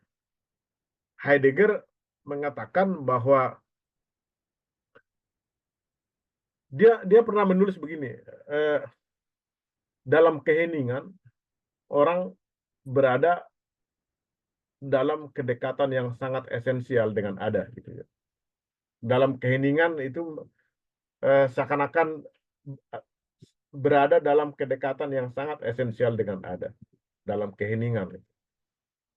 Tetapi itu kan tidak bisa dibahasakan lagi gitu ya. Itu sudah beyond gitu ya, beyond. Tentu itu bisa juga diceritakan, diperkatakan, tapi itu bukan itu sudah terbatas lagi gitu ya. Kata-kata terbatas untuk mengungkapkan pengalaman, apalagi pengalaman mistisisme. Tetapi mungkin itu bisa semacam cara untuk mendekati ada atau memahami ada gitu. Ya. Nah, istilah Tuhan sebagaimana dalam monoteisme bahwa Tuhan itu Maha Rahim gitu ya. Heidegger mengatakan bahwa Tuhan itu adalah juga pengada karena itu adalah konsep ciptaan manusia. Lalu dia juga mengatakan bahwa memang dalam filsafat atau teologi monoteisme juga kita bisa mengatakan, atau terutama pada Hegel misalnya, bahwa Tuhan itu hadir melalui benda-benda yang terbatas. Itu adalah hasil manifestasi dirinya gitu ya. Nah, tetapi istilah Tuhan itu sebenarnya ya itu tadi, itu adalah sebuah konsep yang digunakan manusia untuk memahami ada itu sendiri gitu ya. Nah, itu keberatan Heidegger di situ. Ya. Kalau nggak salah Paul Tillich juga menulis buku, Paul Tillich, Tuhan sebagai dasar ada gitu ya. Jadi Paul Tillich melakukan teologisasi gitu ya atas ada itu sendiri, bahkan Tuhan itu ya. Tuhan sebagai dasar ada itu. Saya ada bukunya itu di sini. Dia mau menjelaskan bahwa Tuhan itu menjadi penopang ya dari ada itu sendiri. Tetapi itu tentu Paul Tillich, tetapi Heidegger lain lagi. Heidegger tidak, sekalipun tadi kita mengatakan bahwa ada itu memanifestasikan dirinya melalui pengada-pengada, itu semacam itu juga seperti ada itu adalah Maha Rahim, sebagaimana Tuhan juga memanifestasikan dirinya melalui para pengada. Tentu ada kemiripan di situ, tetapi istilah Tuhan itu adalah sebuah konseptualisasi. Itu yang Heidegger tolak sebagaimana idea atau roh absolut pada Hegel misalnya. Oke, lalu dari Samuel tadi mengenai, nah, mengenai ada dan ketiadaan itu juga Heidegger juga mengatakan bahwa salah satu tema metafisika, being as being, itu adalah mengenai ketiadaan itu sendiri gitu ya. Saya pikir dalam tahun lalu atau tahun lalu saya juga pernah bikin webinar di sini dengan saudara Dimas dari Circle ya, mengenai mengapa sesuatu itu ada dan bukannya tidak ada gitu ya. Bagaimana Heidegger memahami ketiadaan gitu ya. Bagaimana Heidegger memahami ketiadaan. Tetapi eh, ada itu lebih dulu dari ketiadaan gitu ya. Jadi istilah nothing ya, menidap, nothingness gitu ya, juga dibicarakan oleh Martin Heidegger. Oh, tunggu. Apa? Saya agak berusaha mengingat apa yang dulu saya katakan dalam webinar itu ketika hubungan antara ketiadaan dan ada yang menjadi juga penelitian Heidegger, karena dia mengatakan bahwa kalau metafisika itu adalah metafisik ya, melampaui yang fisik, dan eh, dia melampaui yang fisik, melampaui yang ada, itu menjadi ketiadaan. Jadi Heidegger memang mengatakan dalam bukunya What is Metaphysics, dia mengatakan bahwa problem ketiadaan itu adalah problem metafisika yang sesungguhnya. Tetapi batasnya itu kemudian memang secara logis kita tidak bisa membicarakan ketiadaan lagi, sebab kalau kita membicarakan ketiadaan maka dia menjadi ada, dan kalau dia kan kita tidak mungkin membicarakan sesuatu yang tidak ada. Kalau kita membicarakan ketiadaan sebagai sebuah tema, berarti dia menjadi ada paling tidak secara logis. Kalau dia ada, dia bukan lagi ketiadaan. Oleh karena itu Heidegger membicarakan ketiadaan itu sebagai meaning, makna ya.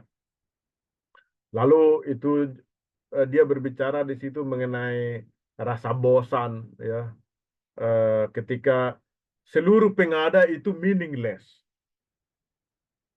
Jadi ketiadaan itu dimaknai secara eksistensial, metafisis, dalam arti ketika seluruh pengada itu meaningless. Ketika orang bisa bosan atau bunuh diri, ketika orang bunuh diri itu karena pengada itu tidak lagi bermakna. Seluruh realitas tidak lagi bermakna, meaningless. Lalu buat apa lagi hidup kalau tidak ada lagi sesuatu yang bermakna gitu ya. Nah, tetapi istilah bosan, atau saya lupa istilahnya, tetapi ketika kita berada dalam situasi ketika pengada itu tidak lagi bermakna, itulah ketiadaan sebenarnya sebagai problem eksistensial yang dipahami oleh Heidegger. Nah, itu jadi batasnya itu adalah makna itu sendiri. Ketika ketika pengada itu mengalami jatuh pada ketidakbermaknaan, itulah ketiadaan. Heidegger membicarakan seperti itu. Oke. Nah, lalu itu saya pikir dari Samuel tadi mengenai batas antara ada dan ketiadaan, ya. Karena pada Martin Heidegger ketiadaan itu dipahami kemudian secara eksistensial, itu ada dalam tulisannya What is Metaphysics gitu ya. Maka kita hanya bisa mengatakan bagaimana dia memahami ketiadaan sebagai sebuah problem eksistensial. Lalu tadi nanti kalau masih kurang jelas silakan diklarifikasi lagi. Lalu tadi dari saudara Kiki mengenai jadi perbedaan antara ada dan pengada, memang ini adalah sebuah keterbatasan linguistik kita ya. Kita hanya bisa membicarakan ada ini dengan menggunakan analogi-analogi yang bertolak dari pengada itu sendiri gitu ya. Karena ini sebuah problem metafisis yang kita sendiri tidak pernah bisa mengakses ada itu pada dirinya sendiri. Kita hanya bisa memahami dia dengan atau melalui pengada-pengada yang dalam hal ini dianggap sebagai manifestasi dari ada itu sendiri. Itu posisi Martin Heidegger. ada itu bukan pengada, tetapi ada itu menyingkapkan dirinya melalui pengada, itu aletheia, ketidaktersembunyian. Ini juga sebuah konsep yang sangat sentral pada Martin Heidegger, apa yang dimaksud dengan ketidaktersembunyian gitu ya. Jadi melalui pengada ada itu menyingkapkan dirinya. Ya, kita bisa kalau kita mau menggunakan kembali istilah para teolog seperti Hegel misalnya, bahwa realitas itu meningkapkan Tuhan, tetapi itu bukan Tuhan. Tetapi kita hanya bisa mengenali Tuhan melalui realitas. Sama halnya mengenali, bukan mengetahui seluruhnya. Sama halnya kita hanya bisa mengetahui atau melihat ada melalui pengada. Tetapi itu bukan pengada, itu bukan ada itu sendiri. Itu posisi Heidegger. Itu yang dimaksud dengan the ontological difference antara pengada dan pengada gitu ya. Nah, ini tema yang menjadi penting pertama karena Heidegger kemudian berbicara mengenai dampak dari konsep metafisis seperti tadi, hubungan antara ada dan pengada sebagai hubungan produktif, teknologis, dan itu pada dirinya sendiri bersifat kekerasan, metaphysical violence, ya, kekerasan metafisis gitu ya. Dan kemudian bagaimana dia setelah mengkritik tradisi metafisis ini, lalu bagaimana dia kemudian memperkenalkan sebuah cara berfilsafat yang baru, yang mencoba memahami ada secara fenomenologis, yakni tidak lagi memberikan identitas pada ada, tetapi sebagaimana tadi saya sebutkan dalam slide itu, sebagai Dasein, ya, kita hanya bisa care kepada pengada-pengada karena itu adalah manifestasi dari ada itu sendiri gitu ya. Lalu ini sebuah filsafat yang baru, fenomenologi, artinya saya tidak lagi memahami realitas dalam kategori subjek-objek, tetapi dalam kategori subjek-subjek gitu ya. Saya tidak lagi memahami sebagai subjek, yang lain sebagai objek yang harus tunduk pada saya, seakan-akan itu milik saya, itu relasi yang konfliktual, melainkan yang lain harus dilihat sebagai yang lain dalam keberlainannya. Jadi ini sebuah filsafat yang kemudian menjadi titik tolak bagi filsafat sebagai postmodernisme, ya, bahwa yang lain harus dilihat dalam keberlainannya. Ya. Jadi menjadi filsafat yang sangat egaliter kira-kira seperti itu. Dan jauh dari prinsip kekerasan atau konflik atau objektifikasi. Gitu. Saya pikir seperti itu. Baik, apakah Bapak masih ada waktu untuk saya bacakan beberapa pertanyaan yang mungkin ada di Oh chat? ya, silakan saja. Ini Ini saya malah gabungkan saja ya Pak, pertanyaan yang ada di chat kira-kira gitu ya.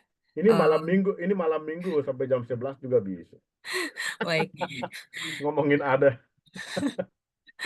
Ya, jadi yang dari chat ini Pak mungkin saya simpulkan saja dua pertanyaan ini. Jadi intinya adalah apakah memang permasalahan penelitian itu atau mungkin konsep-konsep seperti di sini contohnya waktu gitu ya, itu adalah pengada-pengada yang memang ciptaan dari Heidegger sendiri begitu Pak. Itu yang pertama. Nah, kemudian yang kedua ada pertanyaan dari Kezia ya, tapi saya undang Bu Kezia untuk membuka mic-nya mungkin ya karena pertanyaannya menarik. Mungkin itu dulu ya, Pak. Kalau Ibu Kezia, apakah berkenan untuk membuka mic?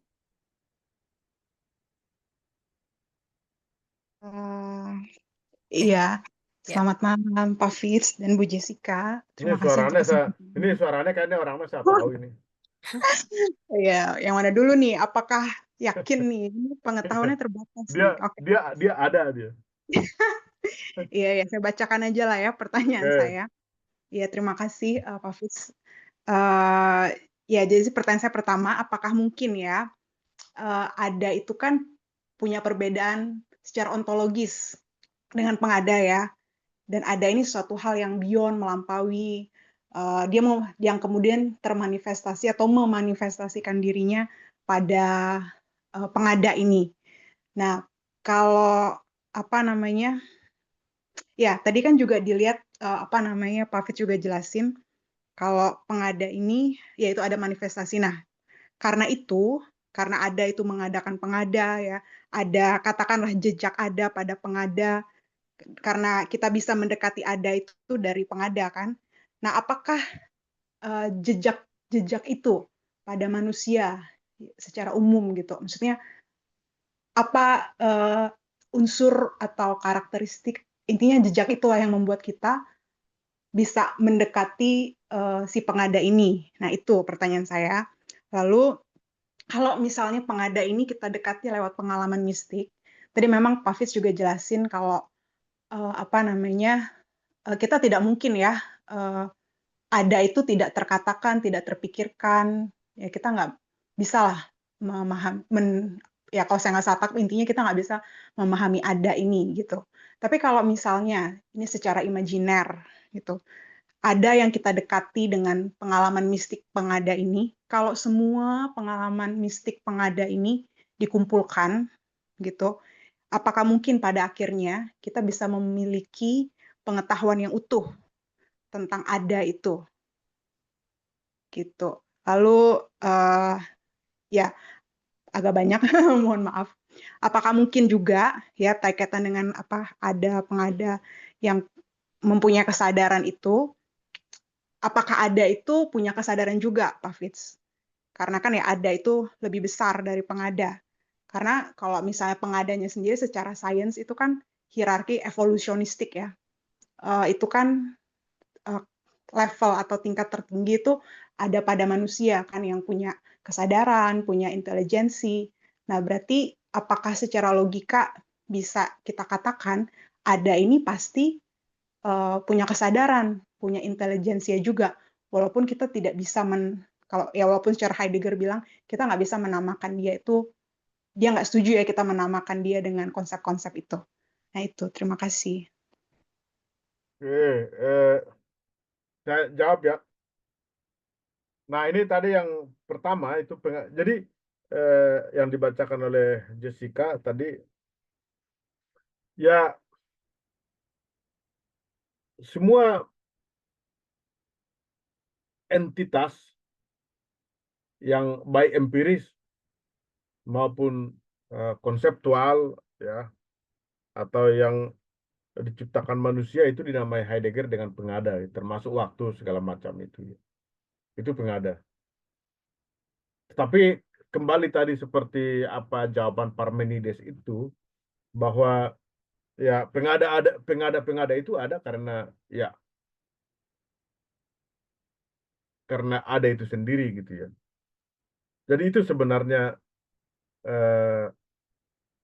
posisinya. Tetapi nah ini tadi juga menyinggung sedikit apa yang dikatakan Kesia itu ya. Heidegger tidak memahami bahwa pengada itu diciptakan oleh ada gitu ya. Sebab kalau begitu dia jatuh kepada metafisika gitu ya. Jadi Heidegger itu tidak bilang bahwa pengada itu bersumber dari ada gitu ya. Dia hanya mengatakan itu jatuh kepada metafisika yang dikritik. Dia hanya mengatakan ya pengada-pengada itu ada, realitas ini ada gitu. Dan dia tidak mengatakan itu dari mana. So, kalau itu dari mana itu kan menjadi filsafat logos ya yang dikritik, mencari asal usul rasio. Fenomenologi hanya mau memahami fenomena, bahwa realitas ini ada ya, pengada-pengada, dan mereka ada sebagai dalam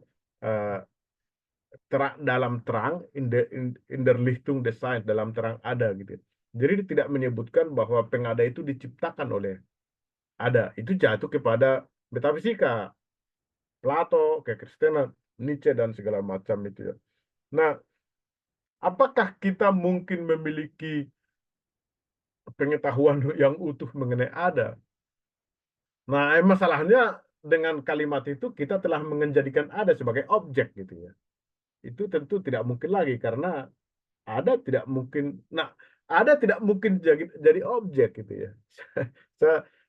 Karena pemikiran ilmu yang kita pahami itu juga mungkin karena ada itu sendiri gitu ya. Kalau kita memahami ada itu sebagai the condition of possibility of beings pakai S, pengada.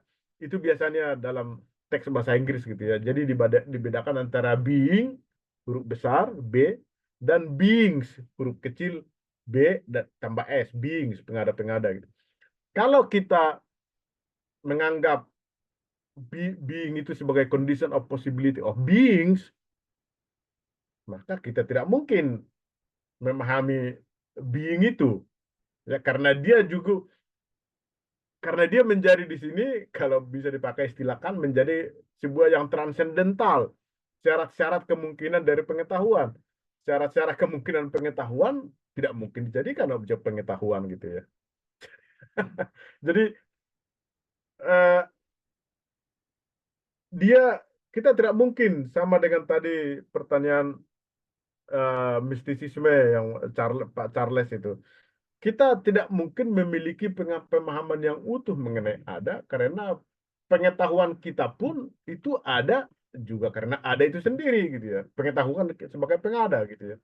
Jadi ini sebuah filsafat yang memang memberi perhatian untuk sebuah konsep atau abstrak, hasil abstraksi yang metafisis, sehingga tiba pada konsep being itu sendiri, ada itu sendiri ya.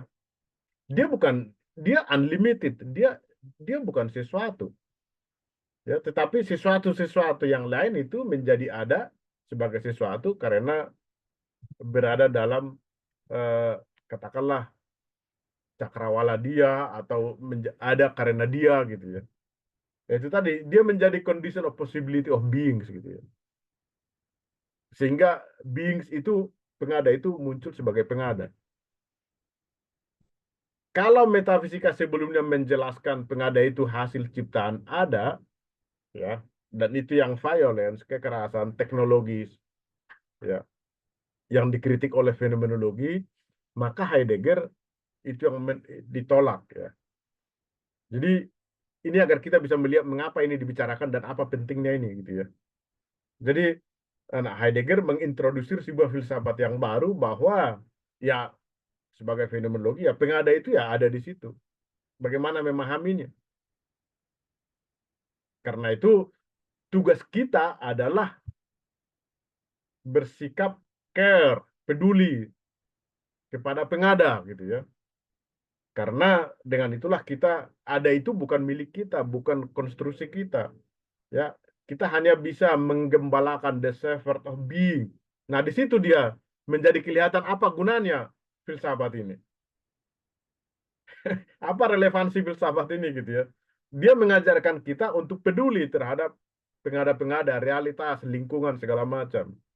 Melihat yang lain sebagai yang lain, bukan melihat yang lain sebagai konstruksi kita, tidak mereduksi yang lain kepada subjek. Nah, kalau dilihat seperti itu kan relasi antara ada dan pengada itu jadi kelihatan ada gunanya, tidak lagi semata-mata abstrak gitu ya. Nah, Heidegger lah filsuf pertama yang memberikan basis filosofis atas sikap seperti itu, yang kemudian diterima dalam banyak filsafat setelahnya. Termasuk tadi dalam pembicaraan mengenai Tuhan, bagaimana lingkungan, bagaimana relasi dengan sesama, dan lain-lain. Nah, di situ kelihatan signifikansinya gitu ya. Nah, karena itu tadi pertanyaan kedua atau komentar kedua dari Ibu Kesia itu, apakah ada itu punya kesadaran? Ya tidak gitu ya. Kesadaran hanya milik manusia yang kemudian dengan kesadarannya dia mau mencaplok gitu ya. Jadi begreifen gitu ya. Jadi kata konsep dalam bahasa Jerman itu disebut Begriff, dan Begriff itu berasal dari kata kerja begreifen. Begreifen itu misalnya ada di sini tepung berhamburan lalu saya mencaplok gitu ya. Nah, yang di tangan saya inilah Begriff, konsep gitu ya. Begreifen, mencaplok. Tapi masih ada banyak tepung lain yang saya tidak tangkap gitu ya, yang luput dari tangkapan saya. Begriff juga begitu. Itu cara Heidegger menjelaskan apa kelemahan konsep. Ya, konsep itu memang hanya menurut kita saja, tapi apakah realitas sungguh-sungguh seperti itu? Ya tidak, karena apa yang kita tangkap adalah apa yang bisa kita tangkap. Sebagaimana dia mengatakan bahwa Dasein memahami ada sesuai dengan kondisi-kondisi katakanlah antropologis dari Dasein itu sendiri. Apa yang dia pahami tidak mungkin dia memahami ada itu seluruhnya karena dia terbatas ya. Begrip dia terbatas. Dia hanya bisa memahami ada itu sendiri sesuai dengan kemampuannya, sesuai dengan begripnya. Tapi keseluruhan begrip itu, sebagaimana tepung yang berhamburan itu, dia tidak bisa tangkap seluruhnya. Nah itu dia. Jadi dia tidak memiliki kesadaran itu ya atau intelijensi karena dia bukan uh, subjek yang seperti manusia gitu ya. Ya. Oke. Ya, terima kasih Pak Fitz. Jadi tadi saya mungkin merenungkan ya, berarti memang Heidegger ini mengkritik metafisika barat karena kan mereka mencoba untuk mengapropriasi ada ini ya, selalu diobjekkan. Sedangkan Heidegger ini mungkin perspektifnya ada itu sebagai sesuatu yang liar gitu ya, yang nggak bisa dikonsepkan, yang tidak bisa diapropriasi. Mungkin satu pertanyaan terakhir Pak dari saya Pak. Kan tadi dikatakan terakhir nih Bapak ngomong tadi Dasein memahami ada sesuai dengan kondisi Dasein itu sendiri ya, pengalaman dia gitu. Apakah ini berarti benar kritik dari Levinas gitu, bahwa Heidegger ini memang masih egologis ya, atau masih, walaupun dia mengkritik metafisika barat, ternyata nyatanya diri dia sendiri masih terpusat pada penafsiran Dasein gitu, Pak. Nah, Levinas nggak pernah bisa memaafkan Heidegger. Nah, egologi. Nah, begini, itu ada benarnya kritik itu. Karena ya memang tidak ada lagi cara untuk membicarakan ada kecuali Dasein yang sedang membicarakan itu ya. Artinya memang dia bertolak dari Dasein itu ya, dari manusia ya. Tetapi dia bedanya dari filsafat barat kita sudah lihat tadi, dia tidak berusaha mencaplok ya atau mengkonseptualisasi, tetapi tetap dia dengan bertolak dari eh, kerapuhan atau condition of possibility dari human being itu sendiri. Memang itu tidak mungkin ada titik tolak gitu ya. Tidak mungkin ada tidak mungkin ada titik tolak lain kecuali Dasein yang bertanya mengenai being itu sendiri. Itulah titik tolaknya. Dalam arti itu memang Levinas masih bisa dikatakan bahwa Heidegger masih bersifat egologi karena masih bertolak dari Dasein gitu ya. Tetapi Heidegger akan menjawab memang tidak ada jalan lain, tidak ada jalan lain untuk membicarakan ada kecuali dari Dasein itu sendiri. Tetapi bukan dengan cara seperti cara Barat itu sendiri dia membicarakannya. Lalu Levinas bilang ya kita harus bertolak dari yang lain gitu ya. Tapi Levinas juga apakah itu bukan lagi egologi karena ketika kita mengatakan yang lain itu kan yang lain dari sudut pandang saya gitu ya.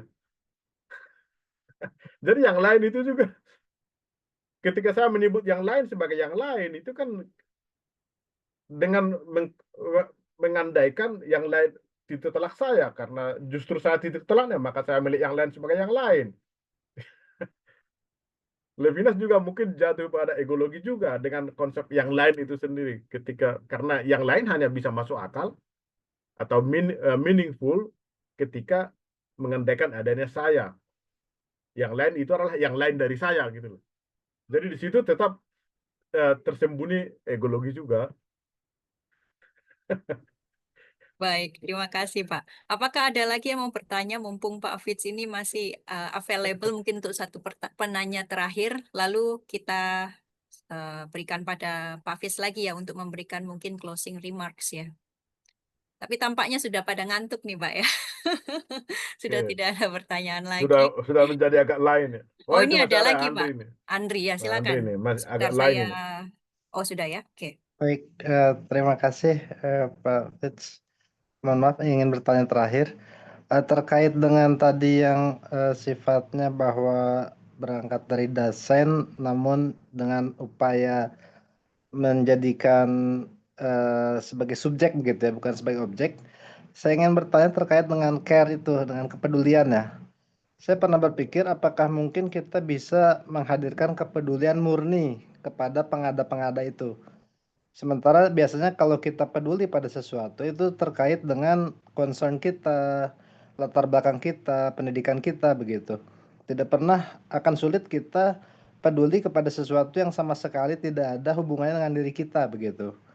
Nah, ketika kita mencoba kepedulian murni kepada seseorang atau suatu peristiwa tanpa sama sekali ada kaitan dengan diri kita, apakah itu yang diidamkan oleh Heidegger terkait dengan sorgenya itu begitu?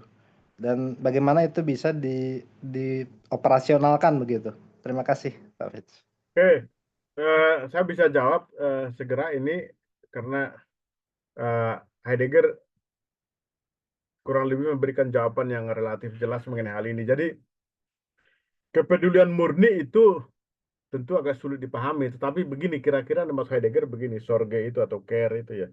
Kita tetap bisa berelasi dengan yang lain, tetapi harus tidak semata-mata dengan cara yang egoistik gitu ya.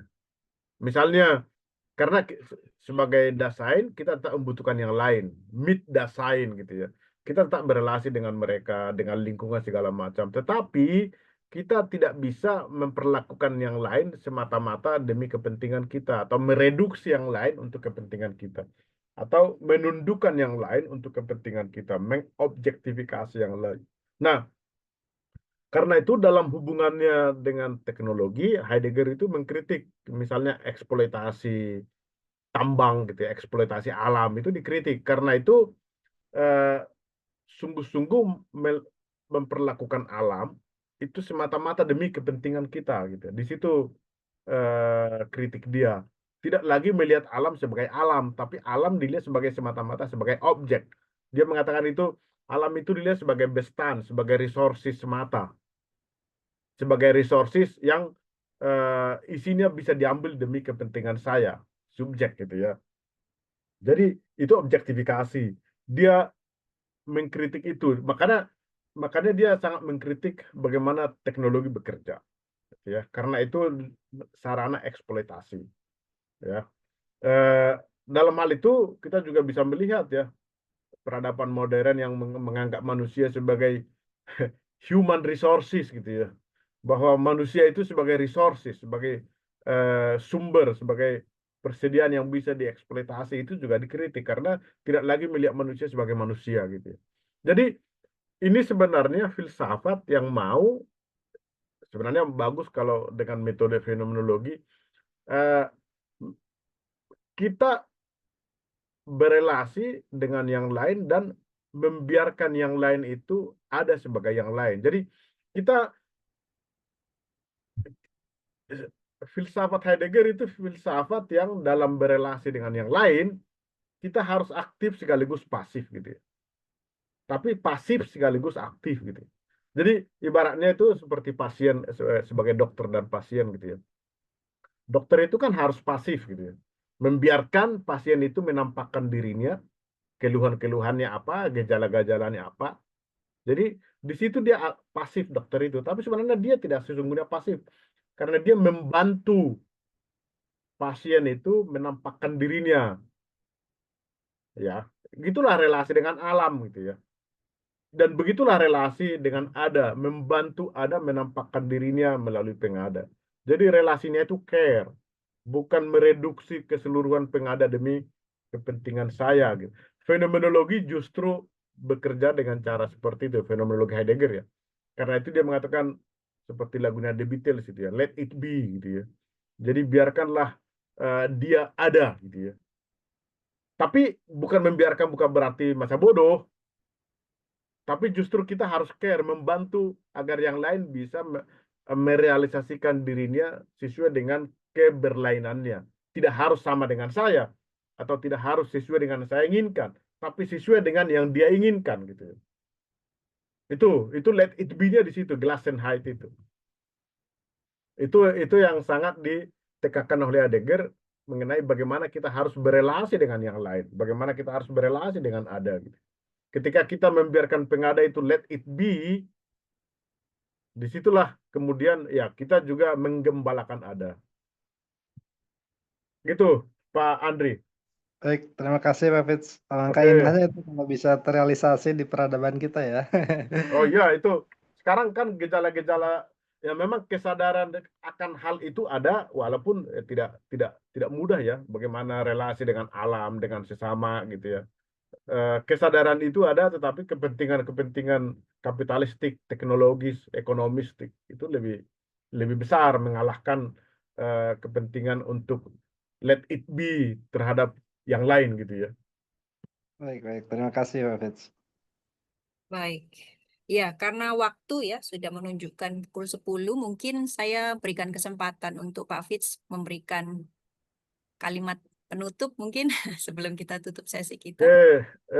Ini sebenarnya oke, terima kasih ya. Jadi sebenarnya masih banyak tema yang penting dari Martin Heidegger yang kita tidak bicarakan. Itu misalnya mengenai tema aletheia ya. Truth sebagai unconcealment, kebenaran sebagai ketidak tertutupan ya. Itu juga sangat penting itu karena di situ kita bisa bicara mengenai kebebasan gitu ya dan lain-lain dan kemudian arti penting dari metafisika ini menurut saya kalau tadi kita mengawang-awang itu adalah sebagaimana kemudian telah kita bicarakan dalam diskusi kita ini bahwa ini filsafat yang semangatnya itu adalah sangat katakanlah mungkin kata ini tidak cukup tepat sangat demokratis gitu ya mencoba mengapresiasi yang lain sebagai yang lain, tidak mereduksinya. Jadi kebebasan ada di sini, keterbukaan ada di sini, perhatian ada di sini, care gitu, terhadap yang lain, terhadap alam gitu ya. Itu spirit yang dibawa oleh filsafat Martin Heidegger gitu ya. Dan ya semoga saja gagasan-gagasan dan sebenarnya ini juga telah diakomodasi mungkin termasuk juga dalam teologi, dalam filsafat postmodernisme ya, dalam filsafat lingkungan lingkungan hidup juga dalam dalam demokrasi juga dalam politik gitu. Pengaruhnya itu bisa ditelusuri dan kelihatan gitu. Saya pikir itu saja. Dan ini tema yang saya bicarakan ini, ini sebenarnya dulu tahun 2006 ini materi-materi ini telah saya berikan dalam kursus di Universitas Paramadina itu. Jadi masih ada diktat-diktatnya gitu. Jadi ketika kemarin saya diminta bicarakan ini, oh ini tema yang hampir 20 tahun lalu sudah. Oke, semoga aja nanti masih ada kesempatan lain untuk membicarakan Martin Heidegger, mungkin tema yang lebih spesifik gitu. Itu saja. Terima Ya, kasih Bu terima Jessica. kasih Pak Fis. Kita tunggu bukunya ya Pak, dibukukan itu diktat-diktatnya supaya kita bisa baca ya Pak. I wish I have time to do that. Baik, terima kasih juga buat para partisipan yang sudah bertahan ya. Kita 2 jam membicarakan tentang ADA dan terima kasih untuk Pak Fitz dan sampai jumpa teman-teman pada diskusi-diskusi kita yang akan datang. Oke, terima kasih Selamat juga malam. Ibu Jessica dan Terima kasih rekan-rekan Pak. yang lain. Oke. Ya, terima Iya. kasih Terima Pak kasih, Fitz, Pak. Jessica. Terima kasih. Terima kasih Jessica di Jogja. Salam untuk Thanks. Mika.